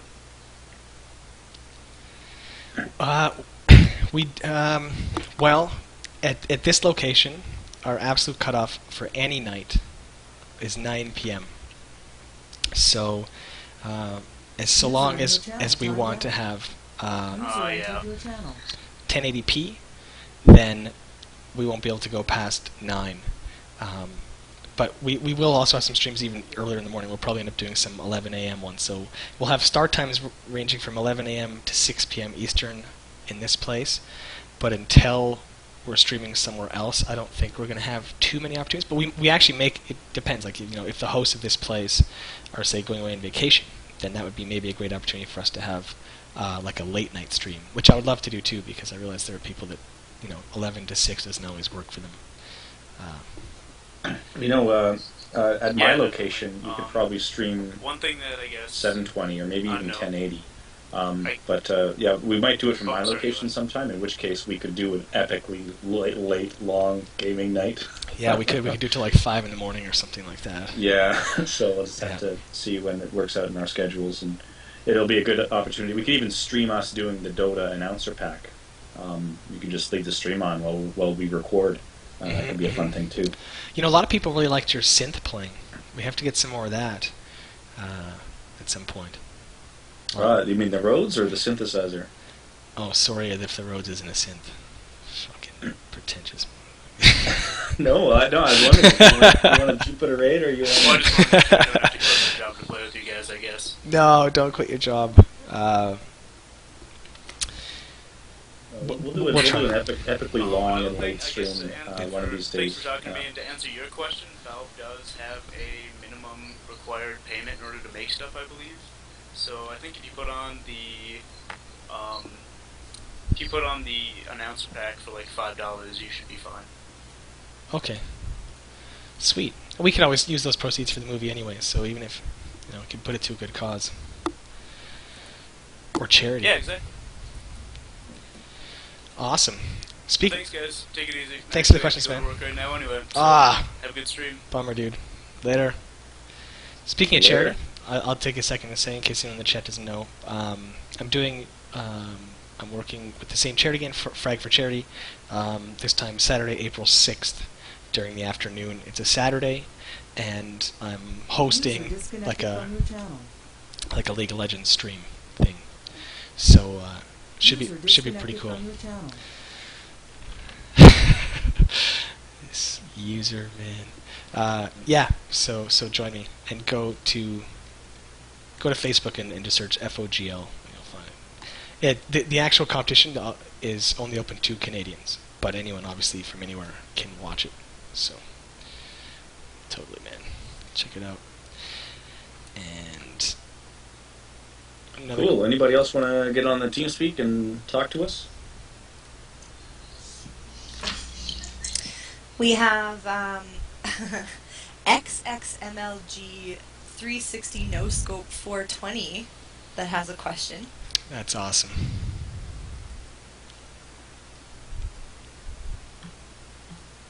Hey guys, can you hear me? Yep. Mm-hmm. Hey, how you doing? Thanks for taking my question. I recently got into speedrunning, and I want to know if you guys follow the community at all, and if you were to speedrun a game, what game would it be?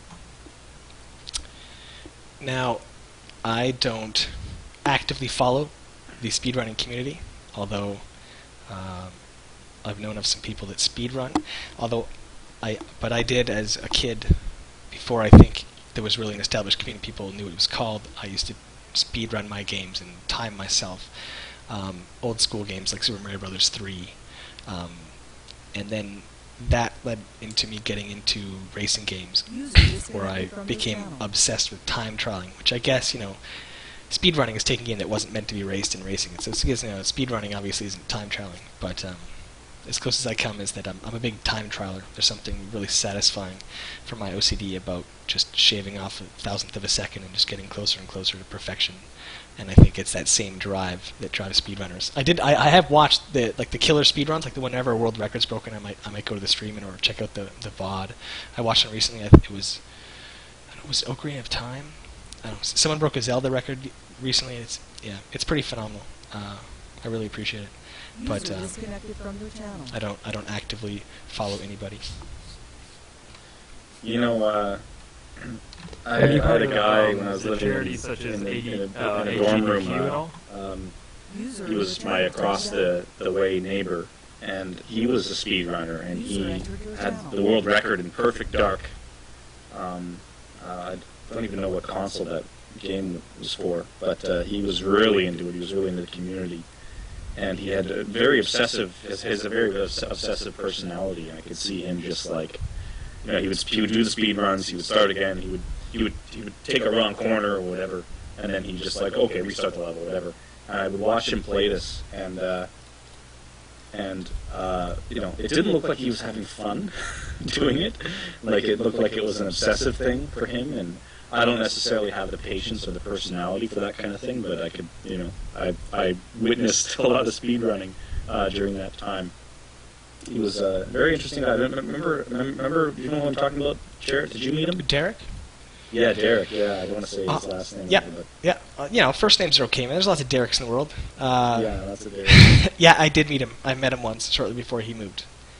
Yeah, this was 2001, I think, way back then, and he was also one of the top coders on topcoder.com, which is like a programming competition website or whatever. He would go to the live top coder events, and he would win tens of thousands of dollars for coding things quickly and being an efficient coder. And all he wanted to do was speed run and play video games, so he wasn't too into working, and he liked the competition aspect of coding. And I said, well, are you going to code for a living? And he was like, yeah, I probably will, but I like the competition and the time trialing for coding as well as time trialing for gaming. And I asked him, like, so did you get any job offers from like places? And this is in 2001, and he's like, oh man, Google recruiters, they won't leave me alone. Fuck. Like, he was just like, man, Google won't leave me alone. He's like the top 3 coder in the world or whatever. But yeah, he was really he's a really interesting guy. Anyway, there's my story about obsession and coding and speed trials. Not for me. That was a good story, Geoff. All right, thanks, man. One last thing. My friend wants to know, Jarett, is that your real hair? Yeah, man. This is my hair.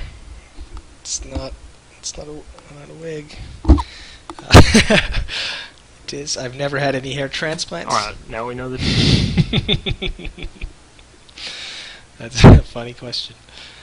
Alright, thanks so much, guys. Take it easy. Cheers, man. Thank you. User disconnected from your channel. Okay. We have Meme King. Are you there, Meme King?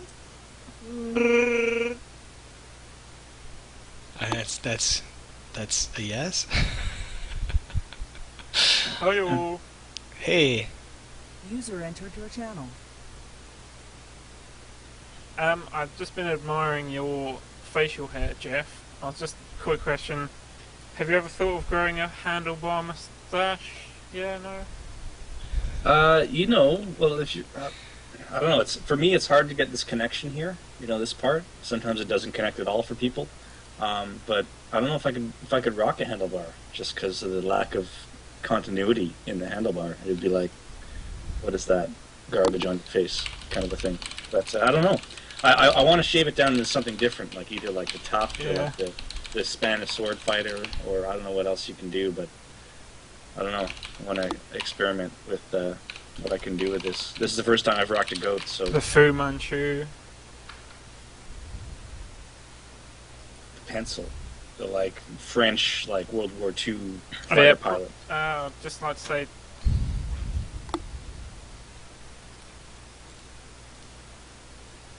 good job, Jarett, on the old Bad Romance at IM. That's pretty good. Oh, thank you, man. One of the scarier things I've ever done. I think. I enjoyed that greatly. Thanks, man. I'm actually inspired now to take singing lessons, so that if I ever am on the bad end of another bet, then I can come out and just shock everyone and be like, yeah, just kill it. It was also very fun.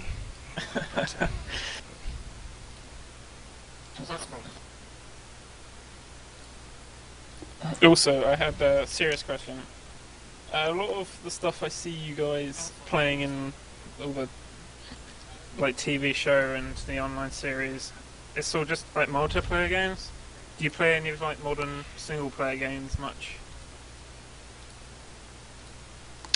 Geoff? Single player, yeah, I guess. It takes like a pretty big single player to like pull me in. Like I'm not like I'll see what's available. I'll play the demo of this. I'll play that. I'm not looking for a new game every day. I'm looking for a game that I play single player. That's something I can really get into. But the stories are usually like bad. Like I was playing Torchlight 2, and I think what I enjoy about that is the aesthetics of killing things, and just it's like the basic aesthetics of just shooting things, and then building up your character and designing your character and weapons and items and whatever for optimal whatever. And but really, like honestly, I get a quest, I'm like skip. Like I don't care about the story at all. But I did care about the story from Fallout 3. I was into the characters. There was great characterization. There was like great little mini stories that you encounter, and it was designed so well in that it pulled you in different directions, and there was never too much on your plate, and there was never too little on your plate. Whereas Skyrim, the story was less interesting to me. The world was a bit less interesting. Of course, comparing to it's an amazing game, but comparing to Fallout 3, and it was just like, I got too many quests, and I lost interest in this. Whereas Fallout 3 was designed with such a great balance in what new information it presents you with, and what when you're getting bored, there's this whole huge story happening here, and I think that's really hard to pull off in game design. So I appreciate it for that as well. But yeah, man, it's got to be like the next Fallout that really is the big single player I'm looking forward to. Yeah, no. What about you, Jarett? I'm trying to think of the most recent single player game that I played. I guess Super Mario Brothers Wii U would be like the most recent game that came out that's single player that I play. I do occasionally play single player games, or games by myself. I'm a big JRPG fan, or at least was growing up, and that hasn't, there's so nostalgically I still have a lot of fun playing old Dragon Quest. Square Enix re-released a lot of the original Dragon Quests for the DS a couple of years back, and some of them that never came out here were never translated for. And so I went through this period. I played through Dragon Warrior, or Dragon Quest. Now they call it 4, 5, and 6 on the DS, and I back-to-back those ones. Played some Pokemon. I've never played it online. That's single player. Very recently, what was I playing? I just installed Bastion. I'm just about to go through that one. And on like a tablet, my son has an iPad. I play some tower defense games, things like that. That's technically single player. So yeah, I mean, I guess actually that's more than I thought I did. Monster Halt. Sorry, that's not single player. Yeah, no, I guess I play some single player games, man. Yeah, you know, there's a lot of games out there, but I'm interested Have in you just heard of such a Nino small Cooney? subset. It's really I don't know why. You know, I'm not one of those guys. Like we have our mutual friend Derek is the opposite. He like buys every NFL game, and he buys. You know, he's always into a new game. He plays it for a bit. He plays it in bursts, and then he's like, "Okay, I'm bored of this." And you know, I've never been one of those kind of gamers. Sorry, I interrupted you. There's a weird delay here and all that, but why don't you continue on what you were saying? I heard him. He said, "Have I played Nino Cooney?" I think I probably just butchered that name, and I thought it was really funny because I was going to answer that I haven't. But my buddy Derek, who you just talked about, Geoff, played the shit out of it, and he knows my tastes in JRPGs from the past, and he knows some of my single-player RPG tastes, and he was like on my case. Like he was almost mad I wasn't playing this game. He's like, "You have to play this fucking game. You have to. And I still haven't. Like, fuck, what an asshole I am. But that's like on my list for sure. It comes very highly recommended. Mm.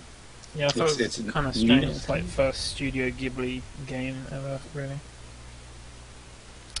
Well, I will play it someday, man. I will. It's hard too because I have these very small windows to play games usually where I'm like, okay, like I've got an hour before I have to sleep, and then it's just the idea of like, you know, getting into a new game and going through the learning process and this and that, which I don't find as fun.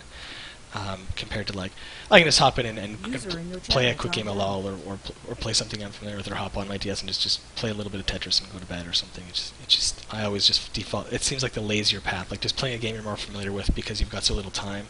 Like if I really want to get into like a Dragon Quest, like I want to know, like I'm not doing anything for like 4 hours and I can sit down and really get into it and learn the world and look around. And those games also, I find like RPGs and the single player games that are really deep, they're really hard to play if you only have half an hour a day, because by the time you get to point X that requires you to remember previous, you know, point A, you're like, you have no memory of it because it was just like that was 2 months ago, and there's been so many micro instances of you playing that if you really can't just cram out those games in like a weekend or a week or two, like you start forgetting the shit they assume you remember, and it kind of ruins it. Which is the problem I'm having right now, unrelated in A Song of Ice and Fire. I'm like near the end of book 5, but I've been reading this series for like 2 fucking years, and I'm like, wow, and I'm supposed to remember like the coats of arms of like, anyway. You guys are gonna think I'm a noob, but today I learned Studio Ghibli. Have you played makes much Dota games. 2 recently as well? Dota 2?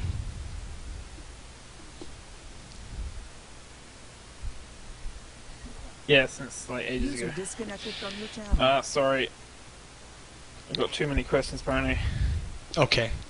That was your last question, and I haven't played it since the last time we streamed it. Although I almost played it once. I was in Steam, man. I was hovering on it, and I was like, and then I didn't. Fuck. It was close, man. Does that count? Jarett, something I was thinking to get rid of this delay. What if you talked to whoever's asking their questions through TeamSpeak, and then we instruct people to, when they're talking, disable the stream chat? Would that get rid of this delay, or maybe it's not that big of a deal? I don't think it's too bad. All right, let's just keep doing what we're doing. All right, next question. It should be one of our last questions too. You know, it's almost 7. I'm gonna get Next kicked out in question. like an hour. So if we want to do any gaming, Oh yeah, well we've got to get our guest on. We should. I did. We should start right now. I Skyped our guest. User disconnected from your channel. So we'll see if he gets back to me soon. We can take. Well, we only have 1 hour. I don't think we can fit in more than User a game. disconnected from your channel. I don't want to be. Okay, well, let's take another question. Quick. Who has a question? I see a lot of Dark Souls Okay, being we got talked about in the chat. Gareen up next. Hey, what's up? Hey, man. Hey. Hey, I was just wondering, since you guys have, been streaming everything, when do you guys film the movie? What movie? We're making a movie. Oh God, would a lot of our actors love to know that answer. Until we're finished and we're like, well, this is the script that we're taking to camera and going to shoot, we can't start, because in between, right now we're finishing up the script, then we have to make sure that's what we want to do, then we move into pre-production, then we have to think about where we're shooting everything, and once we have our locations and our the key dates for major events that we might want to piggyback, anything we want to piggyback in mind, we have somewhat of a structure of when we can shoot it, then we have to work around all of our actors' schedules, and then get down into it's not easy, and it's impossible at this point to say when it's going to be the first day we're going to camera and when we're going to be finished going to camera, but it should all take place in a window starting as early as a couple months from now and going until the end of summer, and there might be some or all and bursts here and there, but it's a really, really tough question to answer in the phase that we're in right now. That's cool. That's cool. Just one more. What's your favorite book? My favorite book, I think, of all time that I'd recommend people read. I've read it a couple of times. It's a very fun read. It's not meant to be super duper serious, but it's fun. And I mentioned earlier in the stream, it's Stranger in a Strange Land by Robert Heinlein. I think it's a worthy read. Alright, cool. Thanks. Thank you, man. Geoff, do you have a favorite book? We talked about it last stream. It's a science. It's geeky. Surely you're joking, Mr. Feynman? Lame. No, it's a good book. Oh, okay. No, it's a really good book. Anyway, yeah, we could add that to the FAQ, maybe. Sorry, I just had an idea for the movie and I'm writing it down, so before I lose it. And it's hilarious. Obviously. Dark Souls. So do you guys want that to be the last question, or do you want to take any more? I saw there was one guy that was waiting to ask a question at one point. I saw Dreaded Cone in there, and then I keep seeing people. Yeah, we got him on the call. Yeah, and then I see people. They're talking about Dark Souls. That's funny. Dreaded Cone's actually I know him in real life, and he's a big Dark Souls player, streamer. And Dark Souls is this game where I don't actually play myself, but it has a really strong cult following. There's something about the gameplay that hooks people, and even though the game wasn't that huge, the people that are still playing it versus how big the game was is pretty crazy. And I know there's another sequel coming out soon. What is everyone laughing about?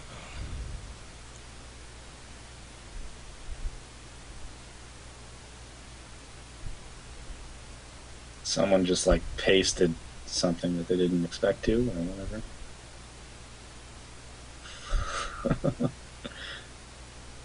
Someone's pasting their resume in chat. Is that guy for real? I don't know.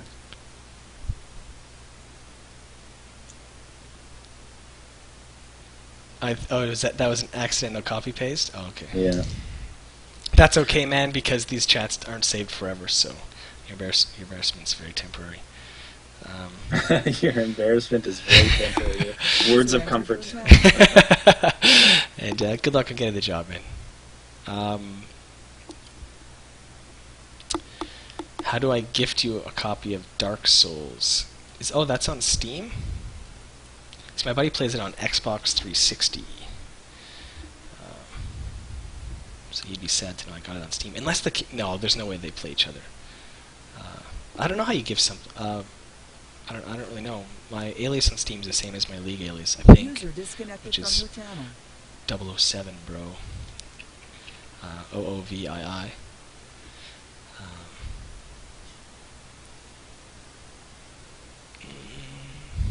All right.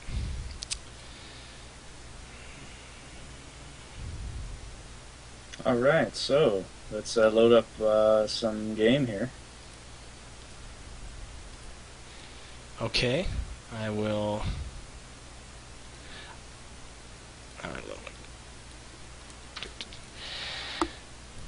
There's, I'm thinking. I don't know if anyone in the chat could answer me this, and I'll look right now. But I was thinking of getting Monster Hunter Ultimate for the Wii U.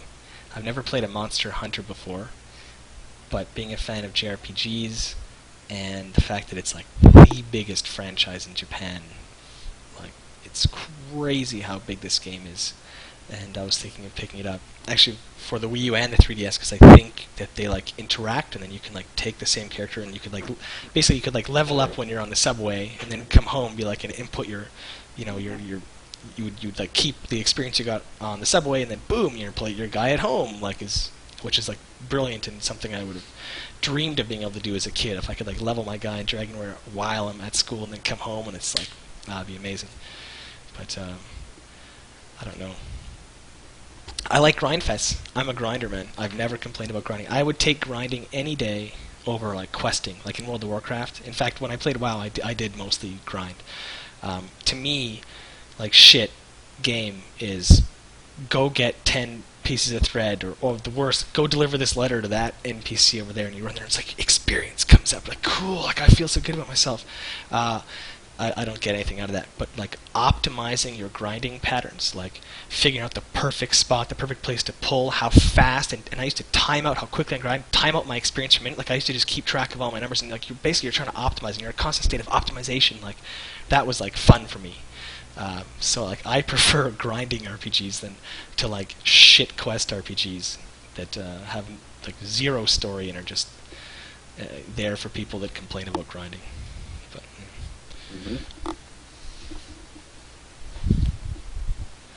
no, you need to do grinding by yourself in your room. That's how you grind, man. Just on 4 computers. That's how I used to grind. Collect 10 wolf pelts. Like, man, I'm into this game. Whoa. God damn it. I know when I had 9 wolf pelts and I was waiting for that last to drop, my anxiety was rising, and it was the best gaming experience ever. Alright, well, I guess we'll load up. I'm loaded up, man. You're loaded up. I'm not quite in there yet.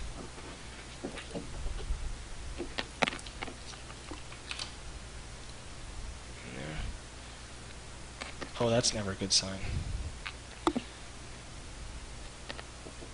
User disconnected from your channel.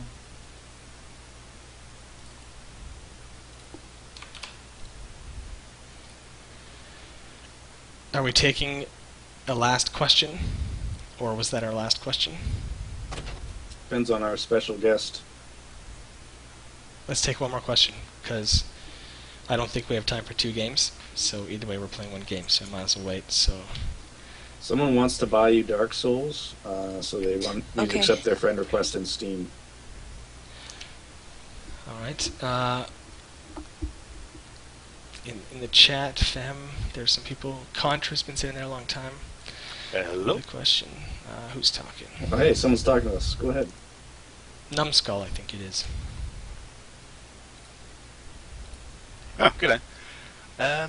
Yeah, I'll try to make this real quick for you guys. I know you're gonna. Geoff, someone mentioned before that they mentioned your facial hair before, and that you weren't so sure. But there's one thing I have to tell you about facial hair is that the spirit of having a beard is not really about what you can do with it. It's about how stupid it looks, but it's just about doing it anyway and just letting it roll. So, I would say the same. I would say the same to you as well, Jarett. If you want to grow a beard, man, it doesn't matter how patchy or stupid it looks, or if it's orange like mine. My beard looks ridiculous. Just go for it. That's the spirit of the beard. Sweet, man. Well, oh man, I love your beard philosophy, dude. I love your voice, man. You could do voice work, I think. Not hitting on you, man. I'm just entranced here. Yeah, people have said that before in the past. And by the way, I grow an awesome beard. I'm flattered. That beard picture that went in the chat there, that was like 9 years ago or something, man. I don't know.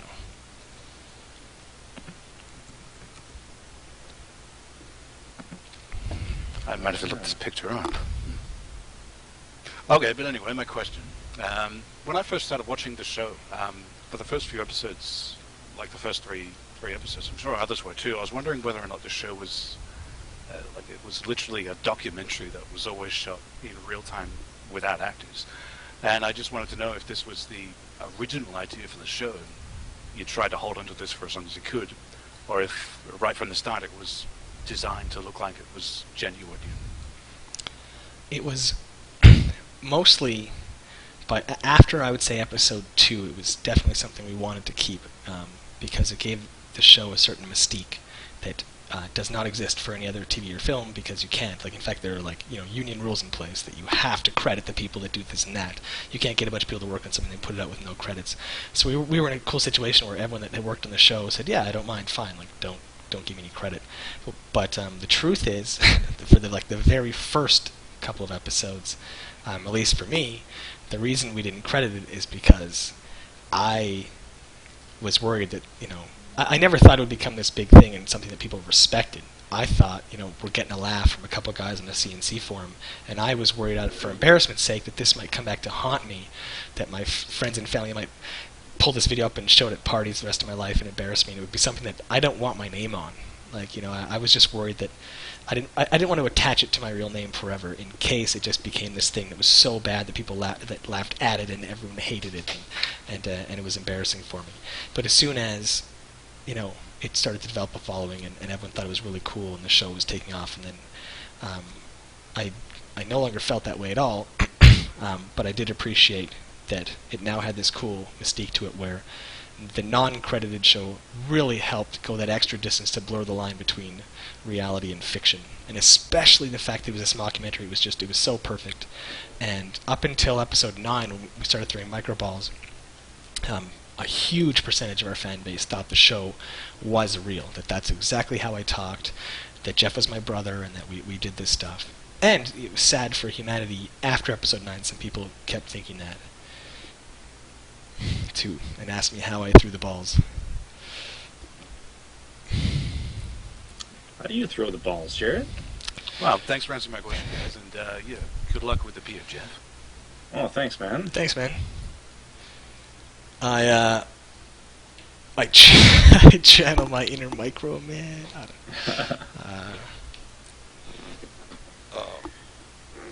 Oh yeah. Yeah, that was fun back in the day, doing it undercover. Yep. Yeah.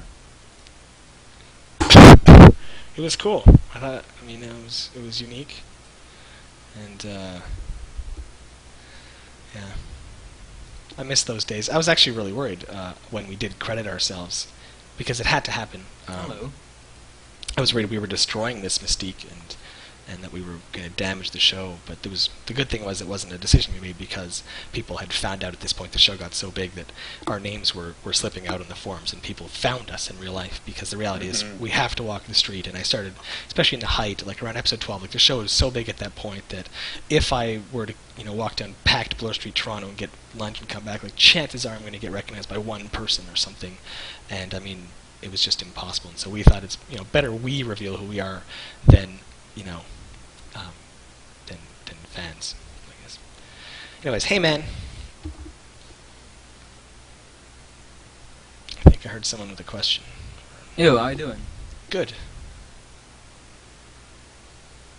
Delay's like 5 seconds. That's alright. Can have sex in 5 seconds, man. If you want to disable your TeamSpeak notifications, it's quite simple. Oh, dude, you'd be very helpful if you walk me through this. Well, the thing is, I think it should be simple, and I think what you're going to tell me is I've done, and maybe it required I reboot or something. But sure, go ahead.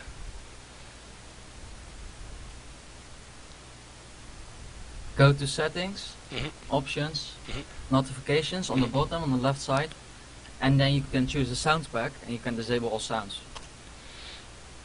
See, I have that. So I have sound pack, sounds deactivated, and applied, and still sounds deactivated.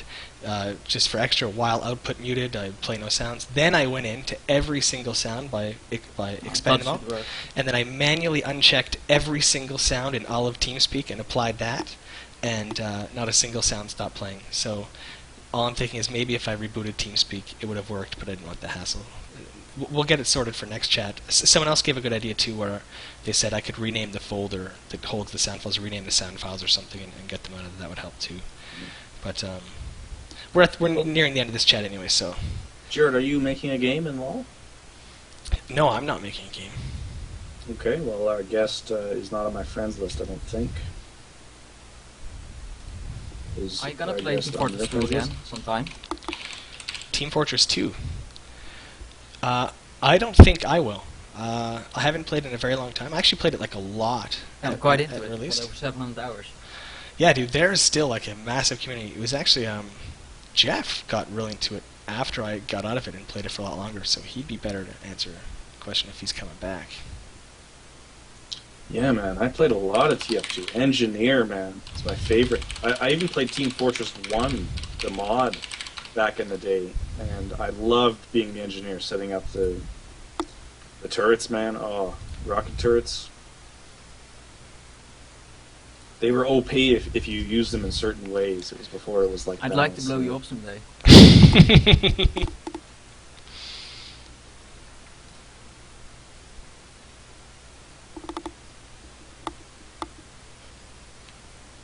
It would be quite awesome to have the Pure Pwnage stuff in Team Fortress 2. And like the bandana thing. Hmm. It would. I'll just call up Gabe, and we'll go for beers, and I'll tell him what to put in the game. I guess. So, Which episode had the Team Fortress 2 Machinima intro? Do you recall, my friend? I can't remember.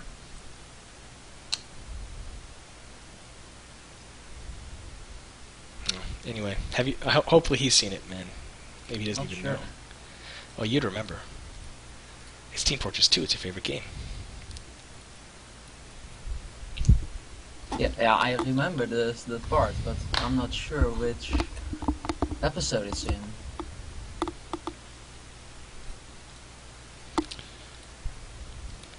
Gabe and at Valve Software responds to random people. Mm-hmm.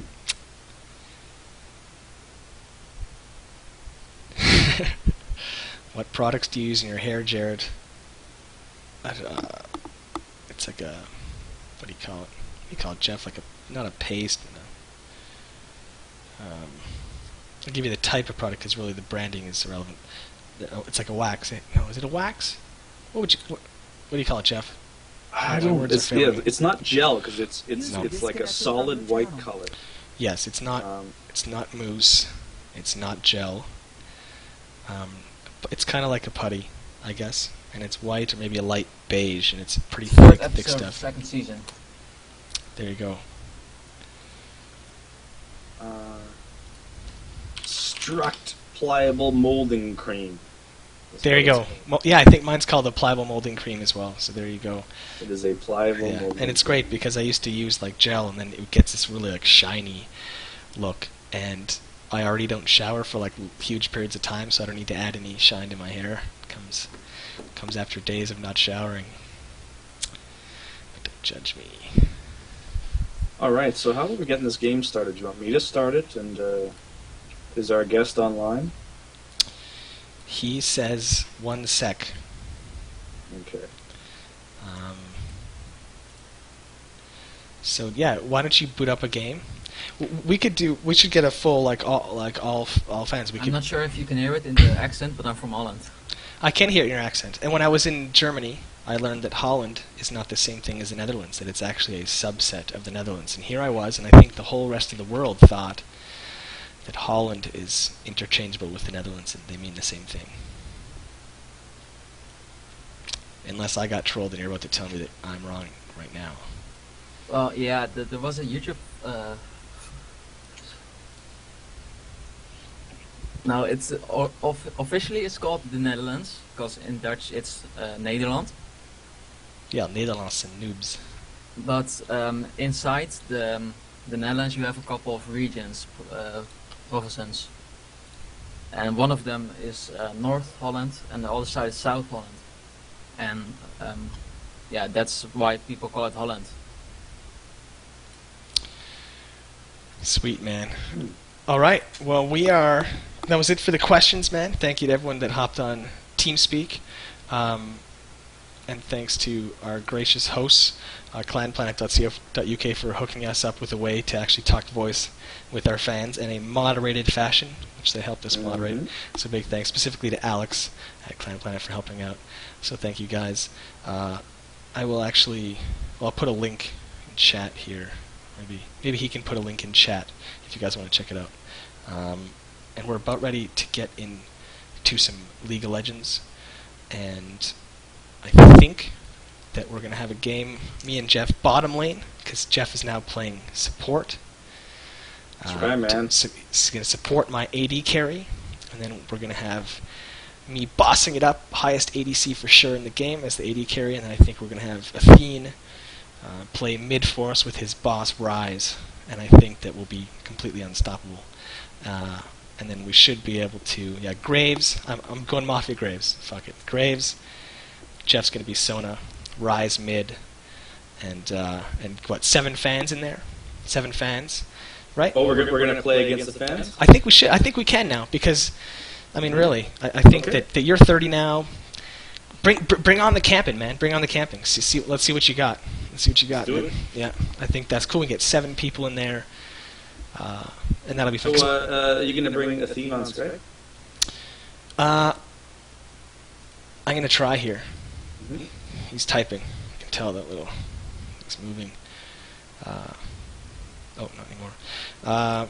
I just actually I just loaded the stream up, and I saw us on their stream. So I think. So I have way too many windows open right now. My multitasking is being pushed to its limits. Sweet. I'm going to add him to the group call. Hopefully that doesn't crash XSplit. Alright. Please don't crash, please don't crash. User disconnected from your channel. Hi there. Hi. Hey. Hey. Yo, how are you doing? Hey, man. How's it going? Wow, I thought that it was someone from the TeamSpeak channel, and I was like, oh my god, someone got voice. User disconnected from your channel. There you go, I'm just adding here. Everyone. Sweet. Jarett, you close TeamSpeak? Yeah, I just closed TeamSpeak. There'll be no more notifications. And next time we use TeamSpeak, because I kind of like the idea of talking to you guys' voice in the future, we'll get the whole notification thing sorted out. Sorry about that. Sweet, man. I am so ready to play them games. Playing them games? Yeah, man. Movie, man. It's good. It's good. It's hard, man. It's stressful. It's harder to write a movie than I anticipated. But when are you gonna start shooting it? Well, we're gonna determine that as soon as we're done writing. But we know that it's spring, summer. It'll be over the course of spring and early summer. It should all be in the can. So kind of pretty soon, man. Kind of pretty soon. Also, to everyone in the stream, because I know you care so much, I lost 5 pounds this week. So, actually, it's been a pretty good week for me, man. And officially, as of this morning, Wii Fit no longer considers me overweight. So, thank you, Nintendo. My BMI is... God. Yeah. Well, Nintendo's very strict, man. I don't think I should have ever been called overweight. But I was, apparently, until this morning. So, pretty happy about that, man. 10 more pounds to go, ready to go to camera. I first thought that you lost 5 pounds money-wise. I was like, what are you saying? Because we work with kilos here, but... Yeah, that's good. No. I'm trying to get back to the shape I was in at 25, man. Old people problems. For the movie. For the movie, man, yeah. And then I'm going to get super fat after the movie with all my money. So yeah, for the people wondering, like, I'm playing here with Pure Ownage, they're legends. They're the real old school deal. They've been doing videos about games for a very long time. And their channel, I'm actually going to put the channel in the chat. Yeah, it's Pure Ownage for people that don't know. Jeremy from Pure Ownage. I bet, like, I don't know how many people still like are so old school, you know, because times change so fast. It's unbelievable. Even I'm too old for most of the YouTube audience. Nowadays, it's all PewDiePie and I don't know. Do you know PewDiePie? PewDie? No, PewDiePie. Oh. No, I don't know, really. In less than a year, he has 5 million subscribers. What? It's insane. Yeah, it's the biggest thing on the internet right now. No, I think I know who you're talking about. Yeah. Okay, yeah, no, that I just pronounced it wrong. Yeah, no, you know what? He found something that totally works. Good for him, man. Like, that's all I can say about that. Because I can't say much to the content. I don't know. Yeah, lots of 11-year-olds on YouTube, man. Oh yeah, man. Well, it's all a young audience. It's very young. So yeah, that's why we're becoming too old for this. You know. I know, man. It's kind of scary. We have to, what is it, go on retirement already. We're too old for the gaming industry, bro. I know. It's sad. We got to get into making games now. That's what you do when you're old in gaming. Is you go from playing them to making them. Indeed. 5 million... Oh, and I don't want to think about that. Anyway. In less than a year, yo. That's just... Well, you know what, man? My son, he's 3 now. He loves YouTube. Like, he thinks it's the coolest thing ever. I have to, like, totally throttle his usage, because if he were to choose it, he would just be on it, like, all day. And he watches a lot of these videos, and there's, like, random, the weirdest stuff, like just kids playing with their toys. And then I look over, and it's, like, 13 million views. And I'm like, what the fuck? And I, like, put up, it's like, the video was put up in October. I'm like, what the fuck? Like, and I look, and this guy's got a channel, hundreds of millions of views, and there's all these channels, and I'm like, who the fuck's watching this? And I'm like, it's 3-year-olds. It's 3-year-olds. PewDiePie found this 3-year-old audience, and like, there's a bunch of toddlers all around the world. He thinks he's talking to people that can speak it, but they can't. They just something about his laugh or something. I don't know, man. But you'd be surprised how many 3-year-olds on YouTube though. Probably blow your mind. Yeah, man. I know. We did some research about it, and it actually like it's mind blowing to figure that out. And certainly when you know that's what dictates the entire internet culture, you know, like yeah. It's scary sometimes, but yeah. So this guy, he must be rolling in Ferraris and like Lamborghinis and stuff. 5 million subs, like, oh my god. Well, I think he makes close to, I think, $500,000 a month, I think. That is. You missed your call, man. Like, we should have started now. I know, and you know, dude, I will never stop. I'll never stop thinking about it. We heard ourselves starting too early, man. Yeah. Isn't that funny? What other business? Anyway? Interesting, man. Oh, I'm gonna go throw up, and then we'll get this game going.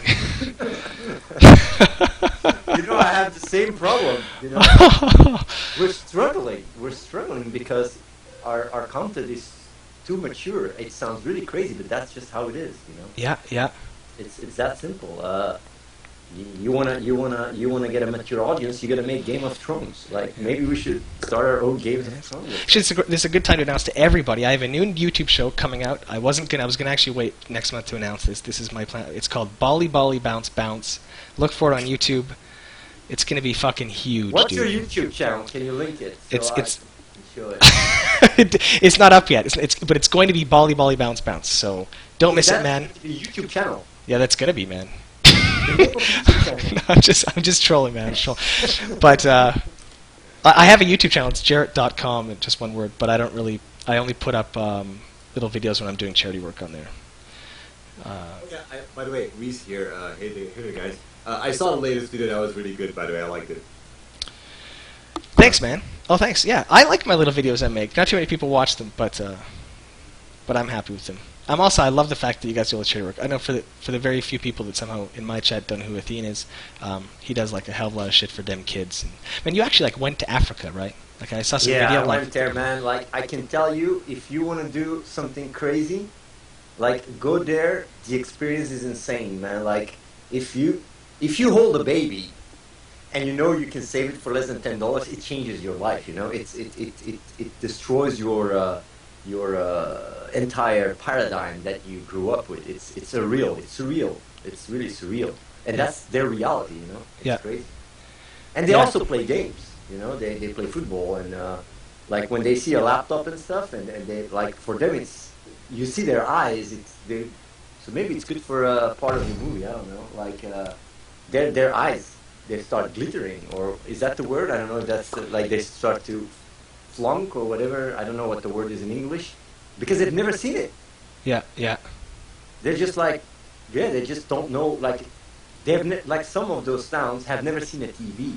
Like they see you, it's really like they didn't even see a white man. You know, like it's really for them it's another world. So yeah, it's really crazy to be there and then see how so little for us can mean.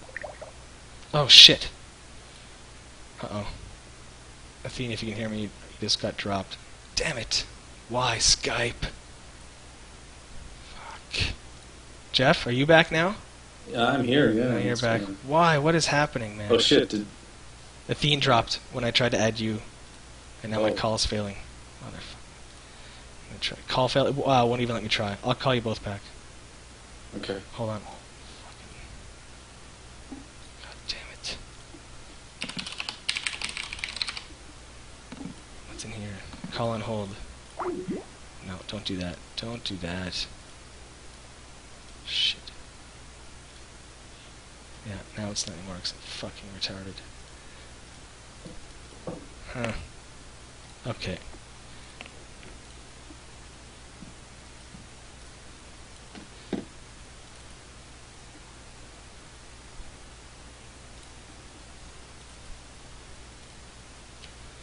Alright, trying again here. Hi there. Hey! Sorry about that, man. I noobed No it up problem, on no Skype. problem. You're not getting DDoS, right? No. No, just my Skype crashed and some BS and garbage. Okay, no problem, man. I'm, by the way, ready for whenever you can just add me. By the way, Jeremy and Kai Hal, is that? Yes. If you want to do a shout out, It's Kyle pronounced in Jeremy style, right? Yeah. There you go. Like Kyle. Kyle. So Kyle and Jeremy. Look, we can call you guys Jarett and Geoff.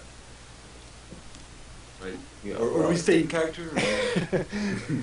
we gotta like. I just wanted to make sure that if you want to do a shout out, or if you want like anything, just do so. I don't mind. There's I think 2,000 people watching. Yeah. And yeah, I don't mind any shout outs if it helps you guys, whether it's your YouTube or the movie or anything I just like. your Twitch channel so people can check out your Twitch as well. So yeah, basically we love to help out as much as possible. And yeah, for people wondering, we're gonna play a game with Pure Pwnage, and yeah, I'm looking forward. It's gonna be awesome. Yeah. By the way, if you want, we can check if because I think they're also using XSplit. If we can have their cam on XSplit and then screen region them, and then maybe it's interesting to record like that or something. Well, you can actually have. Can't you watch their live stream? Yeah. I can actually pull from their live stream afterwards and sync it. I can do that. Yeah. Yeah, that's true. Okay. Awesome. Also, shout out to Paintball Kitty in the chat. Yo, how you doing, Kitty? Awesome. Athene, I did throw you an invite in the game. If you want to join, we What's have. It was Uvi. Okay. Shout out to Pinball Kitty. Hi. By the way, Jarett. Jump on the good guys team. Yeah, man. We've got Kitty here in the chat. The manager of FPS Russia says that they there at FPS Russia are massive Pure Pwnage fans. They came in the chat to stalk us. Ah, awesome, man. I haven't talked to Kitty in, I guess, years? I don't know, it was a long time ago, yeah. Skype chat. Sweet, man. She's Actually, awesome. Nice. Yeah, I've watched a lot of FPS Russia's videos, man. Pretty funny. It was He's almost one of the better YouTubers, in my opinion. Yeah. You know, it's funny because a lot of people from back in the Pure Pwnage day, when they found out I didn't talk like that in real life, were all broken. And I think that when it occurred to me, which is so obvious in hindsight that he's not actually Russian, I was like, ah. well, I mean, I assume anyway. I don't. Maybe he is, and now I just trolled myself. But well, we have 10 people in the game. Are they all level 30? They're all level. Oh. There's one level 16. You know what, man? Yeah, I don't want to be a dick, but I think we should have 30s, right? Because then it just won't be really fair. You know what I mean? Well, it's not going to be fair. Yeah. Anyway, there's so much ownage on this one team. Right? Yeah. I'm really sorry, Shoju. Even though your name's awesome. And what about the 28? I guess he should go too, right? Ah. Damn it. Okay, I'm gonna get rid of the 20. I'm really sorry, man. I'm really sorry. 30's only just make it as fair as possible because you're already about to get owned, so no excuses. They can ghost though, so you gotta keep that in mind. That's a big disadvantage we got. Oh, that's right. That's right. That's right. You don't want to know how many times I get ghosted. It's we got an anti-ghosting system, by the way. How does that work? It's like the setup is insane. Like, Reese, you can explain it because it's it's pretty technical, but it works. Yeah, it's really cool. Basically, we stream locally from one computer, from one XSplit to another computer with another XSplit. And there, that XSplit has two scenes. One scene that accepts the stream coming in and just broadcasts it to Twitch. And another scene that we can just switch to on the fly. And when we switch to that one, it actually buffers the incoming video with 1 minute so that it sends what to Twitch in a buffered stream of 1 minute. So then it's suddenly a delayed stream without us having to interrupt the stream. And that way, suddenly people cannot ghost anymore. And you can think, like, why not just disconnect from Twitch and add the delay and then reconnect? But the thing is, then you just lose all your viewers. As soon as people see that your stream went offline for a sec, they're just gone. If you have a black screen on your stream, but you're still online, they stay. Even if you have a black screen during the delay or whatever, which we don't, but if we would, people just stay. So that apparently works.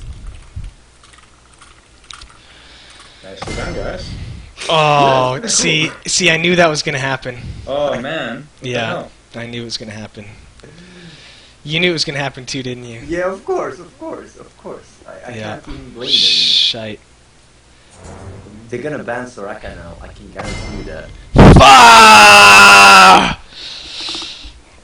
Yeah, it's... No, see, they banned my dude, man. Alright. Want me to add the delay in a bit? Let me see, because I don't even have so many champs on this account. 1 second. Let's see which champ is that. I don't even know which champs I have. I have to take a free one. Oh, damn it. I'm getting pressured. What's the last ban? Oh, fuck it. I don't even know why. Oh.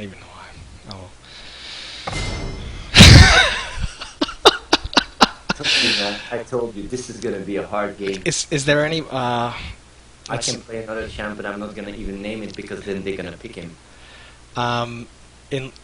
Yeah, that's right. Man, I don't think I have any ultra valuable champs. Maybe I should just pick my own champ and then... Just pick your best champ, man. My best champ or just Quinn? No, fuck. Oh, shit. Oh, I really wanted to play Graves. My heart is just shattered. Oh, screw it. I want to shoot something. Oh, I do. Okay, man. We'll do it. Yeah, let's do it. Gorilla Tristana.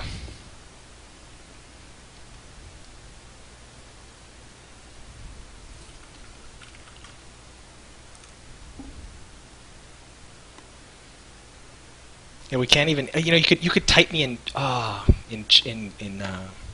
Ah, yeah. They're gonna. Yeah. Thanks, guys. No problem. Yeah, type me what you want, and maybe we can grab it for you. One of us okay. can. I don't think they will pick it. You know, I'm gonna quickly fix here the support. Well, see, Kyle, Geoff plays support. It's like his, and he's not so familiar with the game that he changes up too easily. Okay, I'm gonna have to take mid champ then. Yeah, I have, you know, like. Let me think. I know what I'm gonna play. I know what I'm gonna play. I'll just play mid. I'll go mid. Okay. Don't let me go top. Like, I'm not so good at top, but I'll just go mid. I'll own it up. All right, man. I trust that you will. I'll hope I'm gonna own. You just tell me when you want me to kick in the delay, if you want. I'm gonna just take this. Rise runes and rise. My god, man. This is gonna be funny. I'm playing another champ. I'm gonna try to own. I'm gonna try to own at it.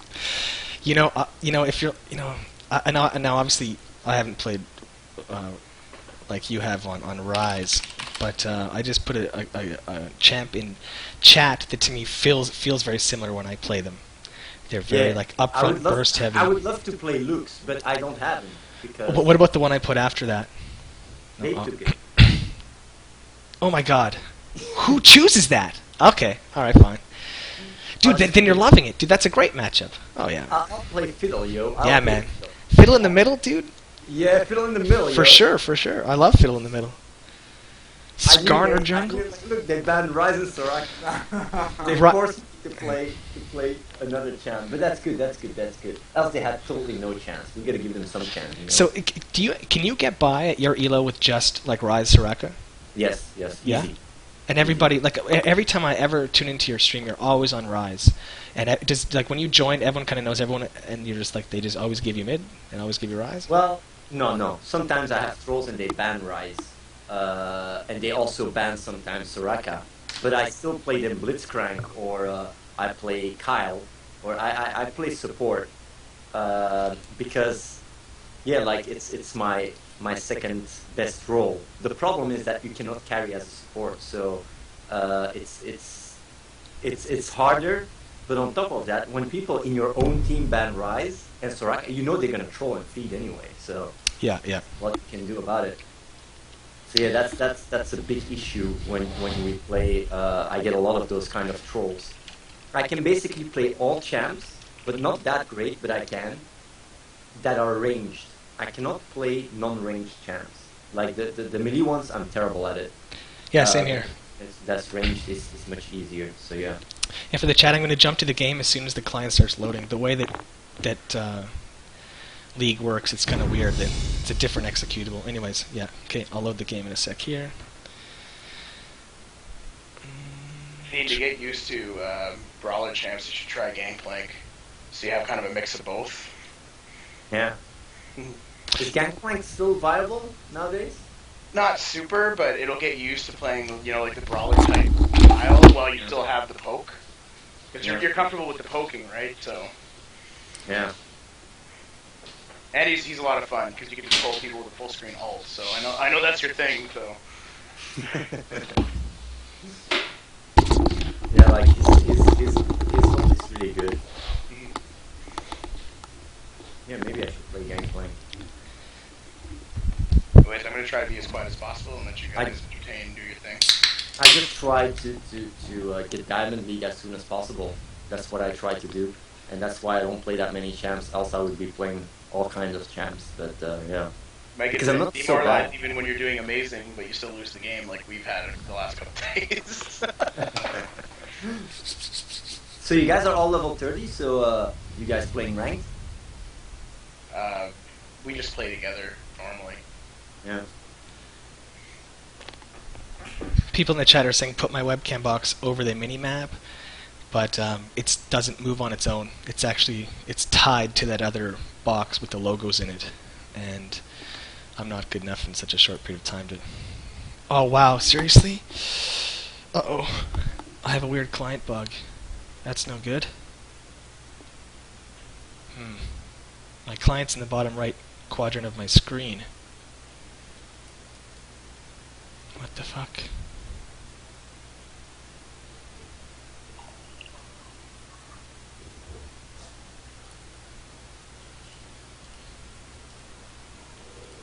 Oh my god.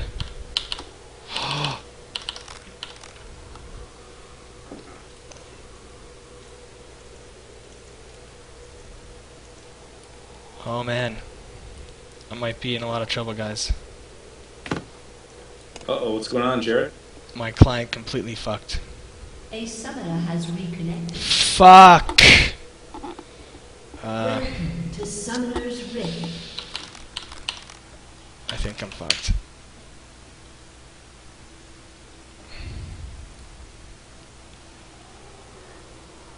It didn't fix it. And now I can't move this shit down. Ah! This is really super, super shit, but I can't play like this, guys. We have to like, how do we get out of this game? I need to remake.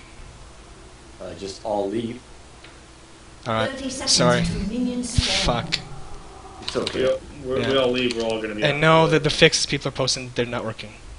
It doesn't minimize, maximize, does nothing. The screen can full screen, or...?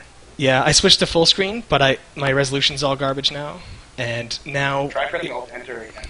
No, it doesn't. No. It's just now I'm just so zoomed in. I have no idea what the fuck just happened. Minions have spawned. Wow, alright, well, I literally have to close my client window. You can pull up HD and just play fully zoomed in the whole time. So we are all leaving then?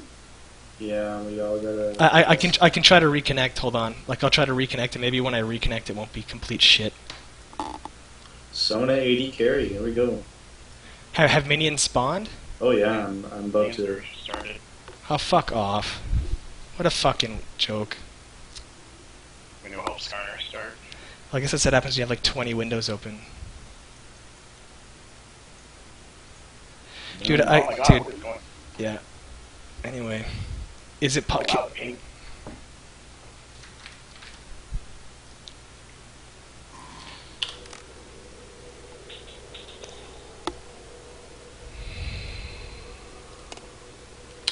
I want to shoot something.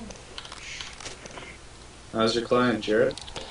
I fixed my client, but dude, like, how much CS have I missed? We're landing against Caitlyn Tarek, like, really? Let's get in range. Like, it's not really a fair game at this point. Well, it's time to own anyway.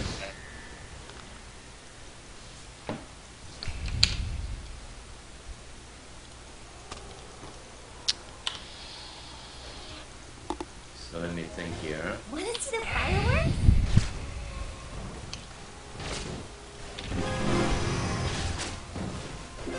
Geoff, don't touch that one. Fuck. Ready? Okay, no more touching any minions, please.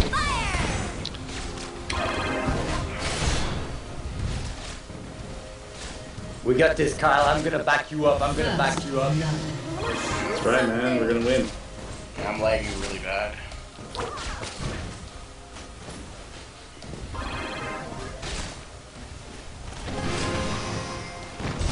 Let's get in range.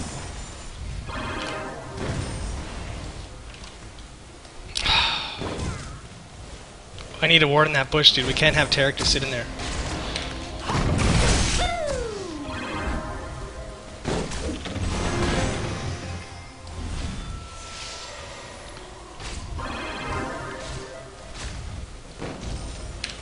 Want to see the fireworks?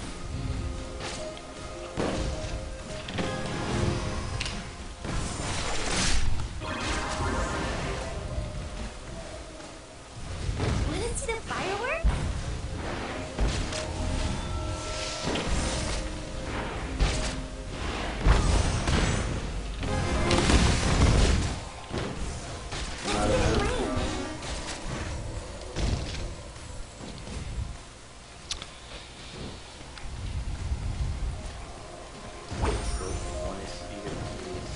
Look at the pretty clothes.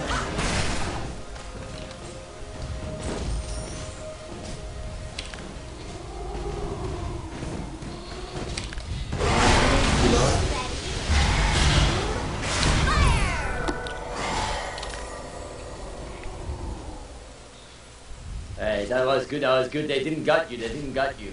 I should be Jarett. Is that cool? If you have to, yeah. I'm not not gonna be able to get much CS though, or any. I need mana and my Philosopher's Stone. Shoot something.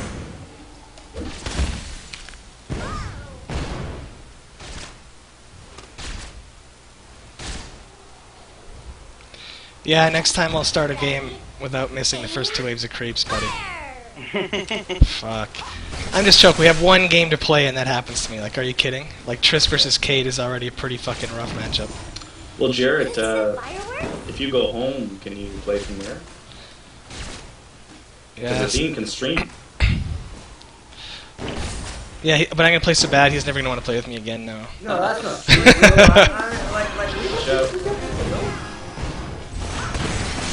I think that's a big thing about League 2 is just the group aspect of it. Even if you're losing the game, you're still got that camaraderie, right? So. Yeah, man, yeah. I'll snap out of it. But you know me, man. I'm OCD. Like, I don't get over missing creeps. Like, I don't get over it. Like, it's. I'm I find looking. it endearing, really charming. I'm gonna wake up tomorrow and be like, the fucking creeps I missed. With a cold sweat. Oh man, that cannon minion. What is No, I the did. fireworks? I need some jungle support soon. The game can be really early.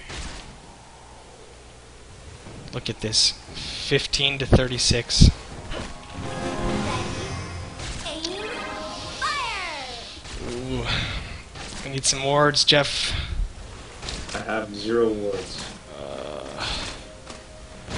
I'm getting a set stone. Shoot something! This guy almost killed me, man.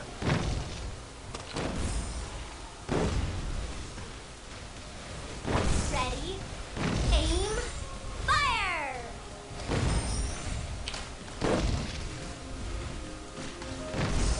So watch me come fail if you want. Not really, but. How are the other lanes doing?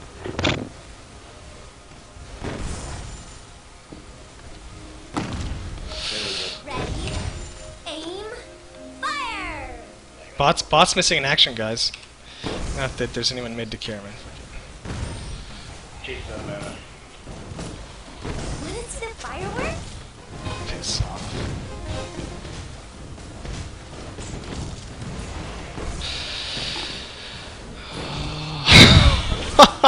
Shoot something!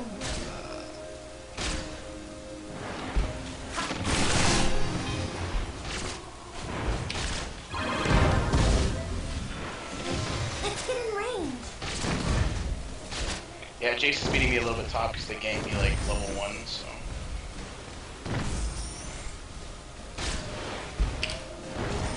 What is the fireworks?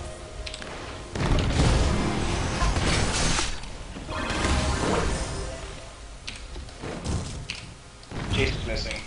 That's it. Annie's Let's get missing. in range. They're all coming south. We really need wards, dude. You gotta get like 9 when you go back. Alright. I wanna shoot something. Annie's back. Yeah, there's Nocturne south. Ally has been slain. Aim, fire!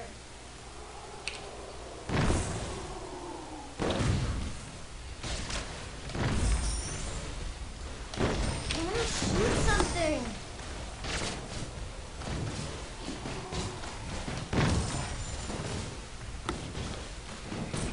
Lots of wards, remember. Let's get in range.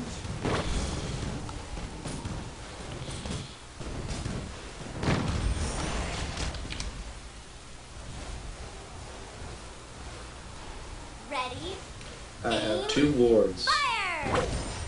That's it? Yeah. I Yeah, go Dean, is towards your my teleport set up? stone. Yeah, if you want. You should get Skarner to come up here and Jason's gonna die to me soon, I think. So watch for my ward, there's a teleport point there if you want.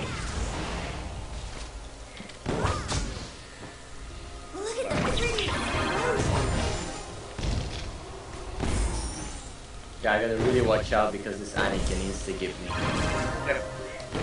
No worries, Jason's moving around, so he just warded. Ready, aim, fire! Yeah, Jason knows how to play, that's for sure.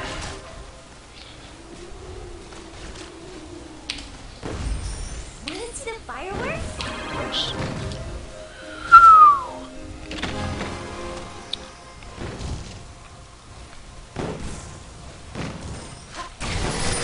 wanna shoot something. Alright, Skarner's coming in for the pool. I'm like ready for your teleport. You're gonna chase here. Well, isn't that a little bit overkill? Three for 1? I don't know, he's got early kill because of me, so.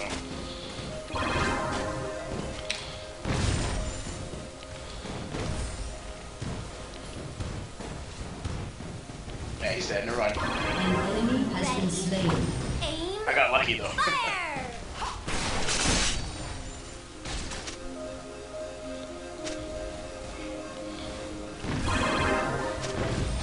SS. Oh well. Annie's coming top. Okay.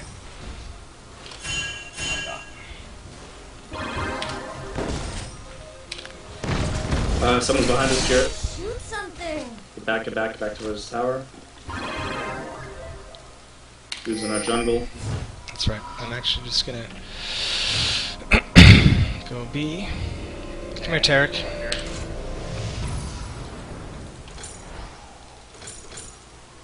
Just got her stun built up. Oh, she just used it. Let me hobble back.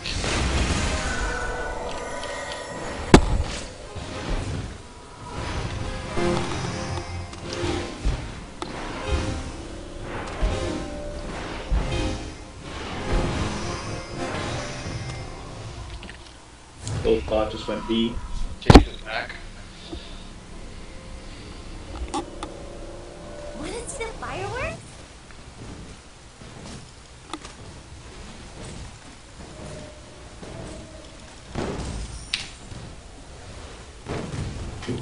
Let's get in range.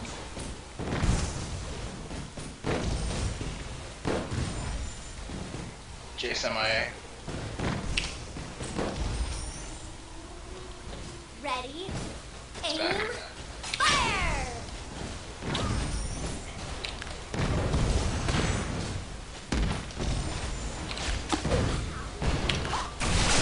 Shoot something!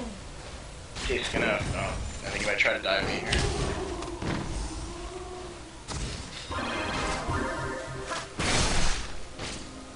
Let's get in range. Tarek's totally in that bush. Chase is coming down middle.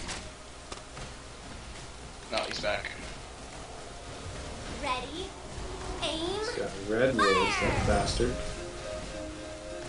Oh, did he just take out your ward with a pink? Yeah.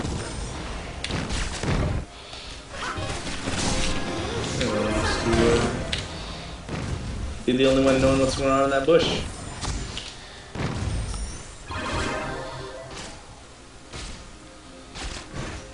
wanna see the fireworks? Stay back in the bush there. Be alright.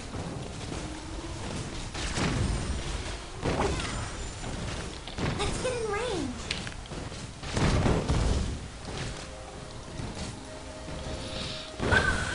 Oh. Get that big CS. Oh, there's nothing more painful than missing a minion. Something. Well, I guess ass fuck. Chase is pushed all the way on tower. Behind you! Oh. Did you know, Geoff? I don't know if you know, but that's Caitlyn's ult. You can block it by stepping in front of it. It actually is just like a physical projectile, Oh, okay. did you not? So in the event that it's going to kill me, you can always just step right in front of it.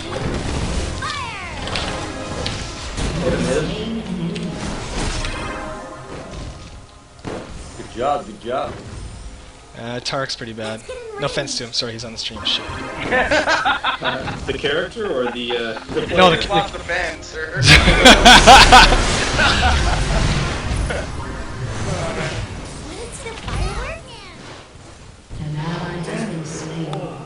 I flashed too, but I flashed in the tower. Oh, I can hang with the tower. Oh, he was so low health too, Jarett. Oh. Ready, aim, fire!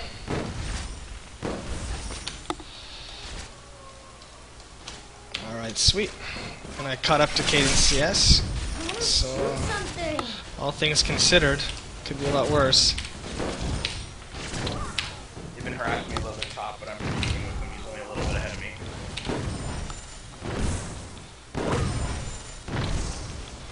Ready, aim, fire!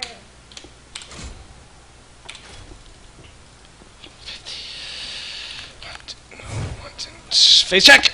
Range.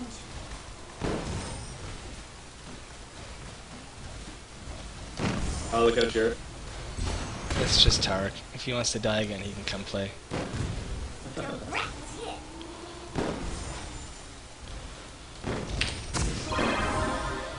Sweet. You're gonna be? Tell me so I don't waste heals. Yeah. What is the Very soon. Watch out, watch out. Watch bot? No, my call. wanna shoot I don't know if he's something? on Skype or not. That's getting us. Has been slain. Let's get in SS. range. Annie's missing. Oh, there Oh, she she's is. center. Mid. Oh man, screw it. Yeah, non-stop harassing me, Tom. Looks like you guys are dominating your lanes pretty. It's pretty close. Actually, it's tied. Oh man, if I didn't miss those first 2 waves, this lane would already be GG, dude. Fire! An enemy has been slain. Jace is under our tower. I'm gonna shoot something.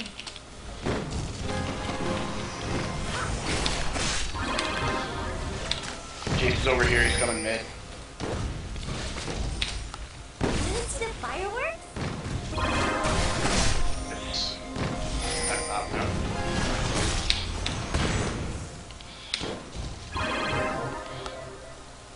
Let's get in range. Let's get back. You got it. The guy said it was his first time, and it doesn't look like it's his first time. He knows what to do. Shoot something. Oh, people just say that. Yeah, man. Or maybe he's really good, man. Never believe them, dude. First time I had sex, I was amazing, so who knows?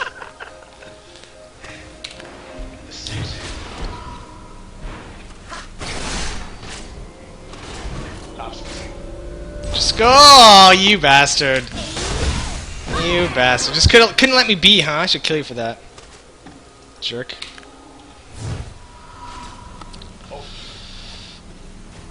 Oh, you're gonna do it again? That's it, man. Okay. Damn it.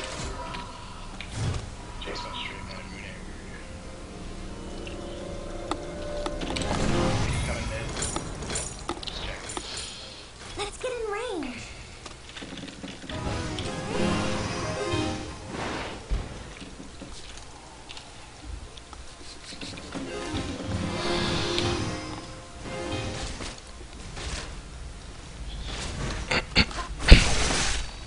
You know what's really bad?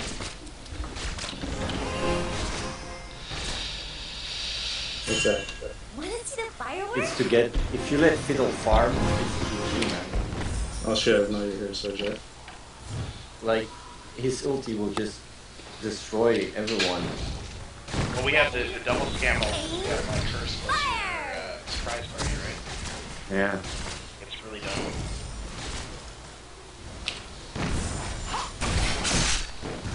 Ready? Aim. Top tower's down there shortly. I can't stop him. Yeah, he's gonna dive me here. Your turret has been destroyed.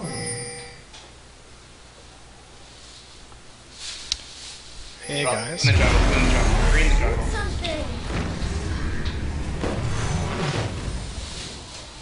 An ally has been slain.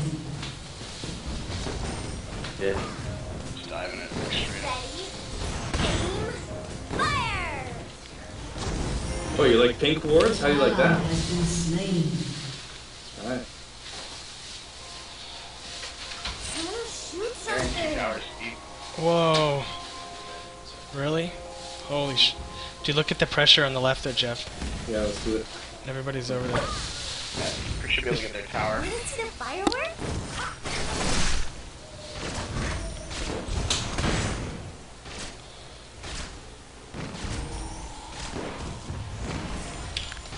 Wanna see the fireworks?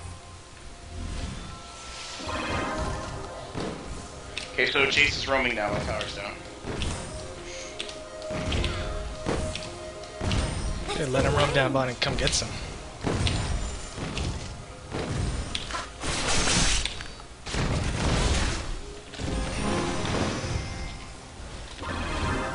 Let's get in range.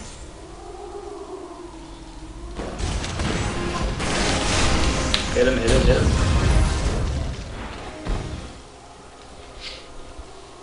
Wanna see the fireworks?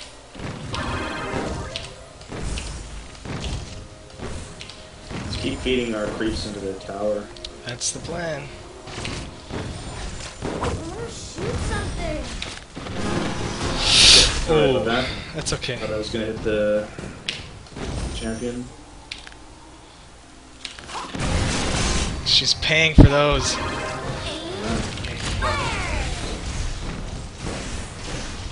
What? Oh, my E. Oh, here comes Nocturne. Yeah, it's Nocturne. I'm out of here, I'm out of here. Let's get in range. My flash is up too, he's got no hope. Actually... Get ready, I'm coming to use my ult on them. Shoot something. Jake's up top. Nice.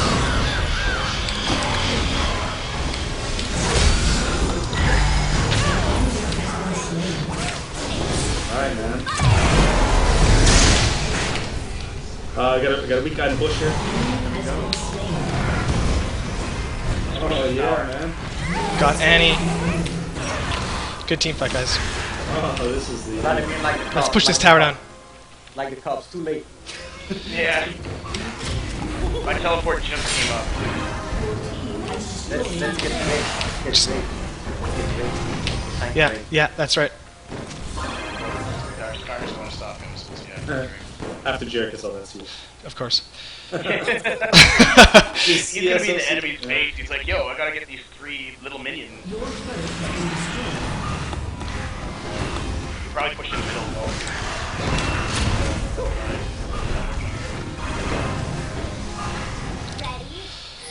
We can get, yeah, let's go get their mid tower too. Kate's on the side and Taurus on the side, so the 2 dead guys are just coming back right now. Enough time to pressure. What is the fireworks?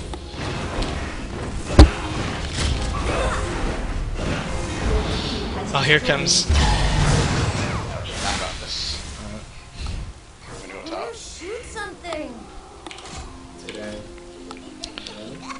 Yeah. If you crescendo her, I can burst her down so fucking fast. It's kind of funny. Boom! Watch out for Jace though. Yeah. Flash. Oh, Annie. Oh, you don't want some. You do not want some again. Come here. You like my range? They're all middle. I'm gonna push. Come on, honey. Hey, Sona, watch out, yo.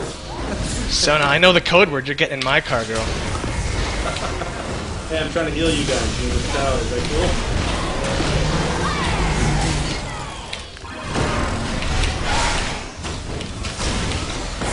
Shit.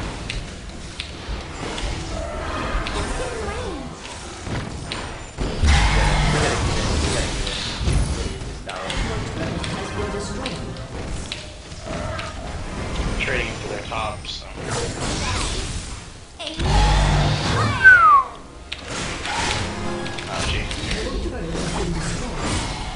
Ready? I'm ready, man. No, maybe not. Coming down mid. Jake's gonna come from here. Try to keep him there, No, damn it. Oh my god, how close was that? Jump into them. It won't be just on the edge of my range.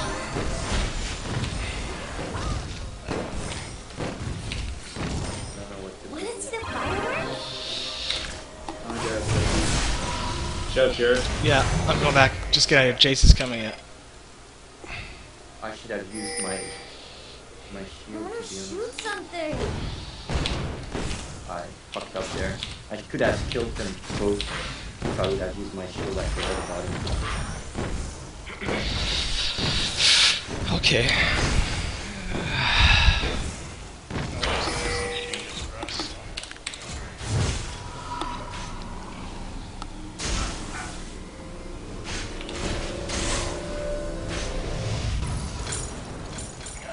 Ready, aim, fire!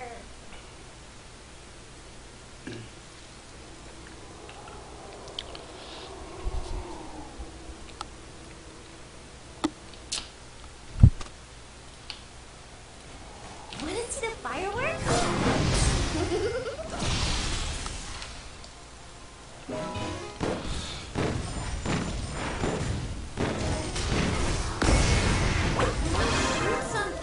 Wow, I think Jace hit me there, but I had all my health back so fast I couldn't quite tell.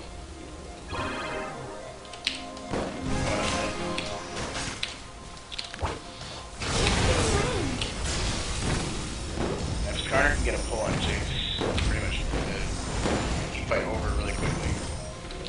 Got a bottom tower in front of us, you know it? Ready?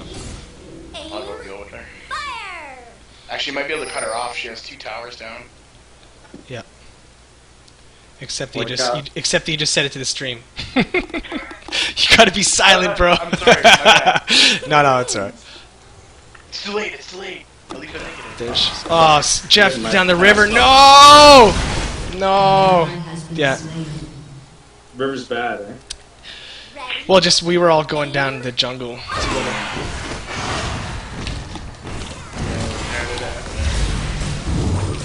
Oh shit! Shit! I want to shoot something. Come here, Annie. Come here, Jace. You want some of my big gun? That was pretty fail, actually, Jace. That was really fail.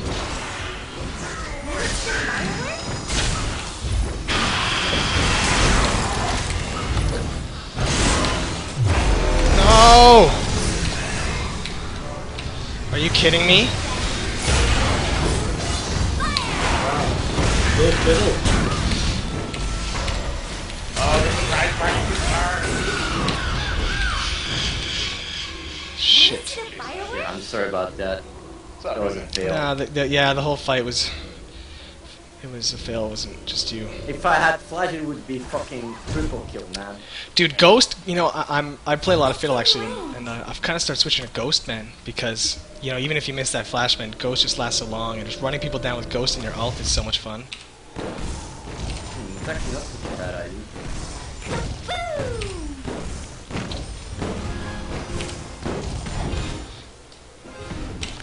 I'm working up our entries. I'm gonna try and take that top tower. I want to Thanks, shoot Geoff. something.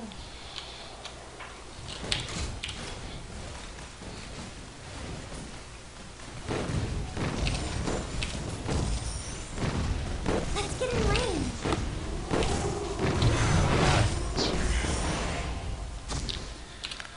I'm gonna be. It's getting too scary, Geoff. Hey, guess what? Towers, they're coming up to try and get me. Want to see the fireworks? Is there a bug with the amount of experience you get? Because why am I level 16? It doesn't make sense. Geoff, Ready? come to me. Aim. Fire! Would you like? Okay, you can't tell me over the chat. So. Oh! I want to shoot something. Guess that bush is warded. Oh, he uses ult on me? Let's get in range. There.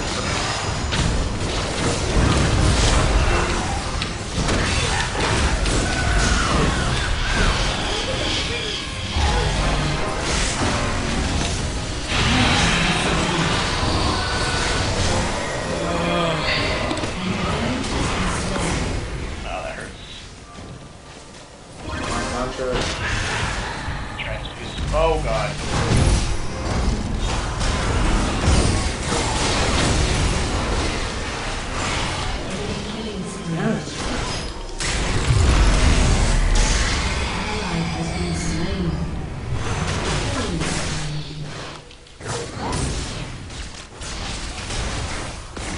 I can stop this. Oh, okay, Scar's here maybe.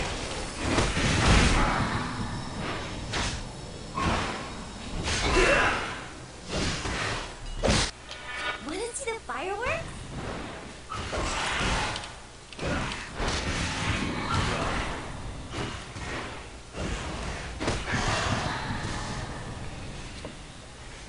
He's pushing down top again. We should do Drake. Yep. Unless it's already been taken. It was just up, man. I wanted to do it. I don't think it's taking it.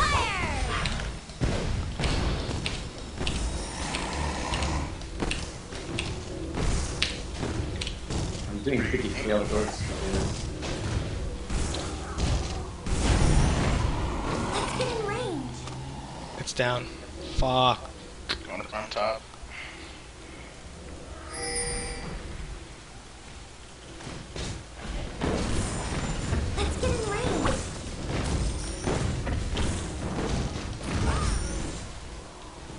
cooldown return.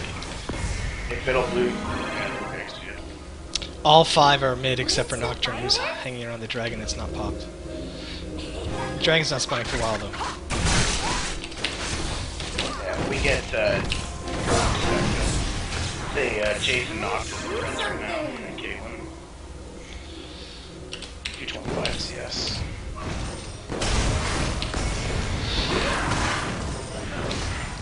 $225 CS, but no skills, so I wouldn't worry too much about Kate.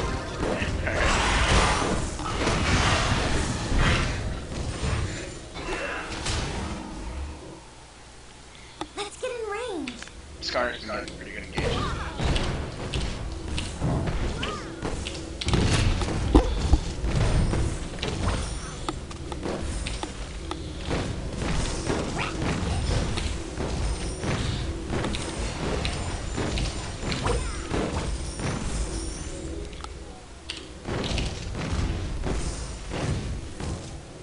Shoot something.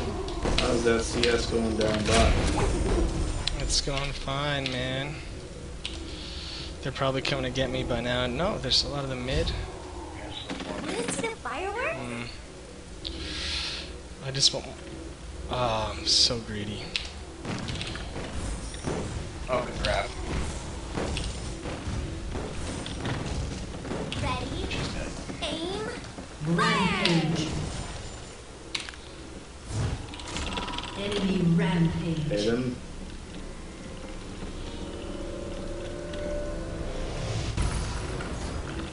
An enemy has been slain. shoot something. Oh, the entries are so good.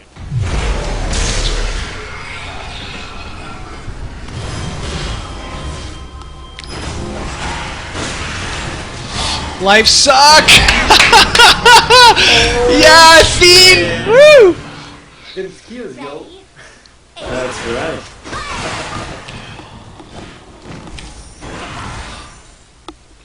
You know, we could get this tower super fast, man. I have a max Q and I got 6 DPS, but... It's becoming a thing, the Jarett contra push. Oh yeah, watch how... I just soloed that tower in how many seconds? Yeah, I threw blood too, come on. Give me some credit. Let's get in range. Oh, AJ's, what up, bro? Oh, Annie's there too. They're trying to catch me. You're never gonna catch me. You're wasting your time.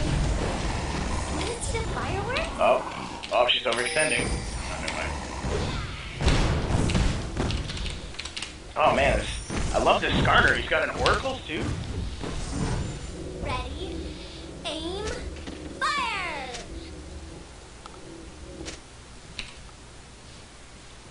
Alright. Want to see the fireworks?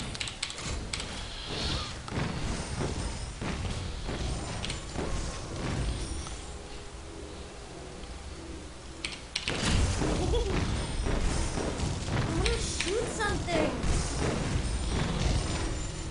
Damn, Jarett's OCD is kicking in so hard, almost at 300 CS. Yeah, man. Well, I just cleared their whole jungle, man. I'll mention that now that I'm out of their jungle, man. Thanks for all that. Thanks for that jungle, Red. That's cool, man. Sure, you were busy chasing me for the kill. Sure, Caitlin appreciates that too.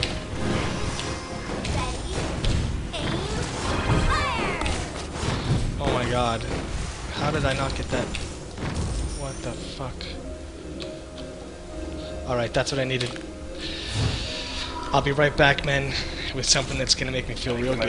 Here it comes, man. Here comes this. Yeah, they're heading down towards Dragon.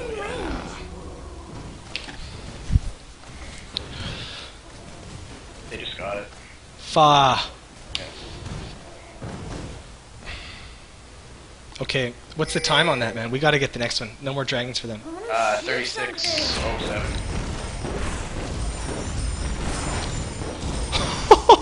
Money! Oh, that just... Man, it just feels so good. That's just... I missed one. I'm gonna think I missed one there.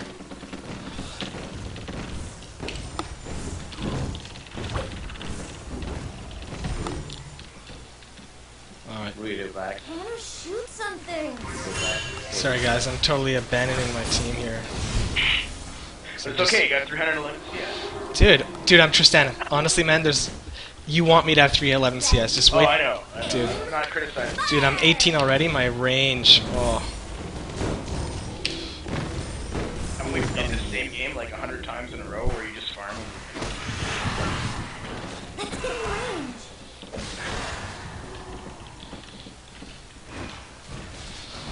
Damn it, they really didn't miss.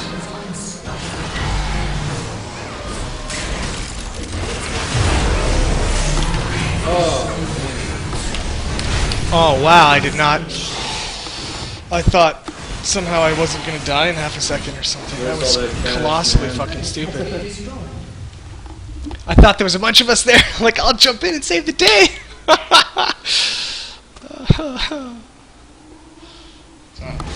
Whoa, fucking BM, man. Hope that's your fan, Athena, not mine. Shit. BM, you don't get any GGs then, BMer. Your inhibitor has been destroyed. Come on in, friend. They should really be watching out, you know.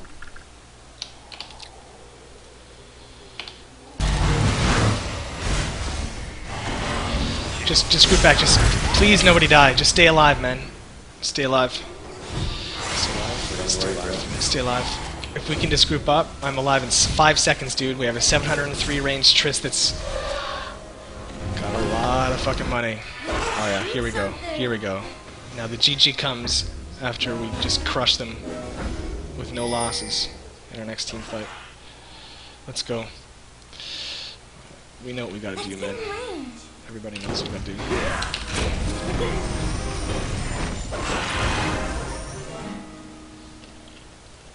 There he is. Ready, aim, fire! Behind me? No, it's running away. Instant fireworks? They don't have a gun, Baron. I don't know what to do. I'm defending the.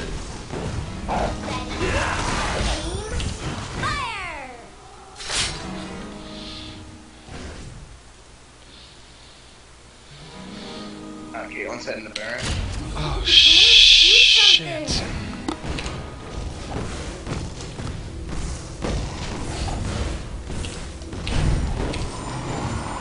Yeah, we need to group up. Yep. We can beat them. Going bot, so. Get a second Yeah. before you get a fight. Yeah, but like, they push, we get a quick. Yes, I'm coming. Let's get in range.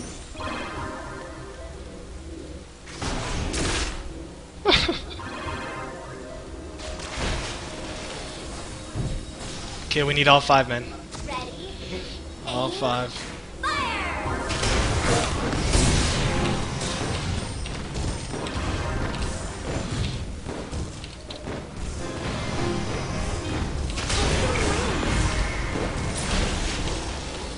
Oh, Scar?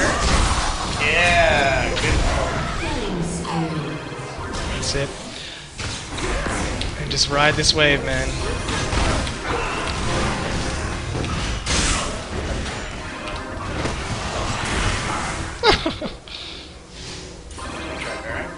Yeah, we should trap them. We should actually trap them. We've got a great advantage here, man. 5v4, we can push. We got 40 seconds. Now, normally Baron's the right idea, but is it the right idea when we're being ghosted? I don't know, man. No, but really, man, I don't know. Alright, let's go. I was the board here anyway. Does anyone have smite up?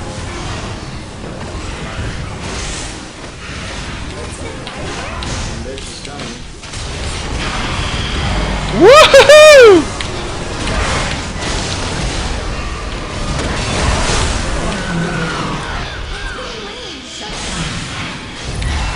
Oh, yeah, that sucks. I don't realize that. Right. Alright. I'm just gonna Q her and she's gonna slow down. And I'm gonna eat her and she's gonna slow down. Alright, guys, just push for the win. Push for the win. They have 3 down. I'll drop this tower and That's not as fast as I thought.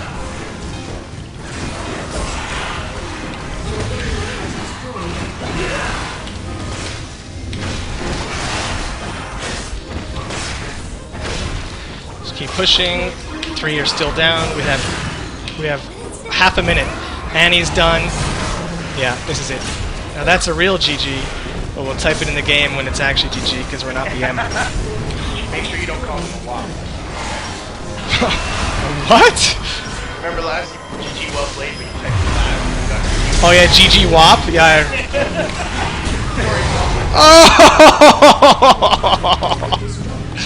Oh, just throw that junk away because this is so fun. Oh, come here, Tara. Come here. Come here. Oh, now Jace wants some. Yeah, come here, Jace. Good luck, buddy. Good luck. Yeah, I don't think so. Oh man, what a game! It was. Oh. Invite me. It's always a pleasure. Geoff and Jarett, anytime. Thanks for coming, man. That's the voice of Contra, by the way. Didn't get I tried to add you, but I doubt you want a fan, so that's cool. Take it easy, guys. Peace. Good night, man. And you was know what? It was a good game. And my league crashed immediately. Hold on, let me go back to. Wow, league's not treating me good today at all. Well, if Jeff's not on Skype, I'll do this. Hey, everybody, big me. But yeah, dude, that was, you know what? That was a good game, dude. It was, man. Good game. I thought we might lose, if I can be honest. Well, we gave them a little edge, you know, like going a little bit disconnect and AFK. Yeah. Just to have it a little bit harder, else it's too easy. Yeah, yeah. Still Yeah. winning. It's if I enter lane at the same time as everybody else, it's not fair. Yeah, indeed, I agree. So. And I meant no offense to the Tarek or the Caitlyn. They're actually good players. I was on the Call of Duty stream we were on earlier. Not the stream. I mean like the stream of thought we were on about getting in the minds of your opponents, man. That's all I was doing, man. Yeah, it's all meta. It's That's meta. all meta, man. Look at all your cash, man. 16.2k. That's crazy. I can't see it because I'm right out of league. If you could take a screenshot and say, what were my kills, death, assist? Like I hate when I 6-6 was really good. 6-6. Really good. I played really good, man. That's not. No. Well, I mean, I don't know if I'm Platinum 1 or whatever the hell you are, but. Man, if we had our real champions, you know, if Athene had Rise, like I don't know what would have happened. It would have been super ownership. Oh, dude, if we had Rise, I think it'd have been a very different story. Yeah, like Annie would be blown up. Like she wouldn't be able to do anything. But yeah, still like. I like to just try out other champs as well now and again, and we didn't do too bad. I mean, yeah, it's a pretty nice score. So yeah, it was really cool. Nice playing with you guys. Dude, it was awesome playing with you, and yeah, I mean, if I'm ever, well, I guess you always play Euro. My Euro count is almost 30, and if it's 30, and if you think it's cool, man, I would. Yeah. And you're looking. Duo queue a little bit. Well, duo queue, man. If you want a killer ADC, man, I don't mess around, dude. I do not mess around. That's really good. Like. Yeah, that's something I'm really looking forward to. Maybe we can play some ranked duo queue. That'd maybe be really fun. Dude, yeah, I think it'd be very, very fun. I'd be totally into it, man. Okay, man, keep it up. Thanks for joining. It was a really nice game. And yeah, for the people wondering, watching, we're playing here with Pure Pwnage. Check out their Twitch. It's ROFLMAO Productions. ROFLMAO Productions. We'll link it in the chat. And they also have a YouTube channel, and they're working on a movie. Give them some love, guys. Thank you, Athene. Yeah, thank you so much, man. Good We're night, gonna man. play some more games. Just tell me when you're playing, and I don't mind hopping in a game. For sure. Well, my alias is the same on the EU server, so I'll add you. And, Okay, awesome. Accept it, man. Awesome. Sweet dude. Okay. Thank you so much, man. You're hilarious to No play with. I problem. love it. No problem, man. See you guys. Have a good night. All right. Good night. And to our stream, that's it for the night. We went over time just a little bit. And my hosts are back, and they're kind enough to let me finish the game. But it's time that we go home, and I pack up my stuff and go back home and rest. I hope you enjoyed that. Bit of a sketchy start for me. Sorry, I have a bit of OCD, and it really, really gets in my head when I don't have a start that's normal. But once I got out of that, man, lots of fun. Did you have fun, Geoff? Oh man, that was awesome. I like comebacks. I think are my favorite. Like I think I like the fact that we really do well 5v5 team fights like in late game, and pulling that Annie, and then it's 5v4, and it's just like, yeah, you spanked us in the start, but here's some spanking that you're gonna remember. Yeah, dude. Actually, Annie's premature GG like really brings home the victory. Like I love when that happens. It's not as BM I think in LoL as it is in StarCraft, but like in StarCraft, man, like if someone GGs you first when they're winning, it's like, oh, it's just like, it just makes me so mad, man. Oh yeah, Like, they GG'd, and then it's like, instant, oh, yeah. what was that? I was like, oh, pylons over the whole map. Oh, okay. Like that's like I was just about to GG, well played you, man, and now I'm placing pylons in all the corners and getting a breakfast, man. That's Yeah, man. Yeah, it was really good. Like, yeah, it's a satisfying match. I feel good about that. Yeah, I'm gonna go back through the chat and read everyone talking about how bad I suck. All right, man. Well, we'll sign off. Yeah, signing off. Thank you for joining us. I don't know when the next stream chat or this next stream will be, but keep tuned to the stream page. It always knows first, the stream page, and then we'll tweet it out and stuff like that. And I like the idea of getting special guests, and so I almost always want to keep that up. And so not just for League, but for other stuff too. And I know, and especially because of IEM, I've had the chance to meet a lot of cool people in different circles, and so I'm hoping that we can make that a regular thing and bring in some really cool people to play with us. Because that, at least for me, like it makes it so much more fun. Like I think it's really, really cool when we bring in other internet personalities to play games with us. It's pretty fun, man. I'd love to get Total Biscuit, Geoff. You know who that is, right? Mm-hmm. He was a big Zero Hour fan, and I think to this day he still plays Shockwave, I think, or something, which is Zero Hour mod, or he still plays Zero Hour. And so I had it in my mind, maybe, I don't know, he's pretty big, but it'd be cool if we had him on, played some Zero Hour or something. I don't know. I'm gonna seed this to the chat because maybe there's Total Biscuit man, fans if we that play think it's- 0 Hour, it'd be awesome. Yeah, I think it would be. So maybe that in the future. But all right, we're gonna sign off. Thank you to everybody for joining. Have a very good night, and we'll see you soon.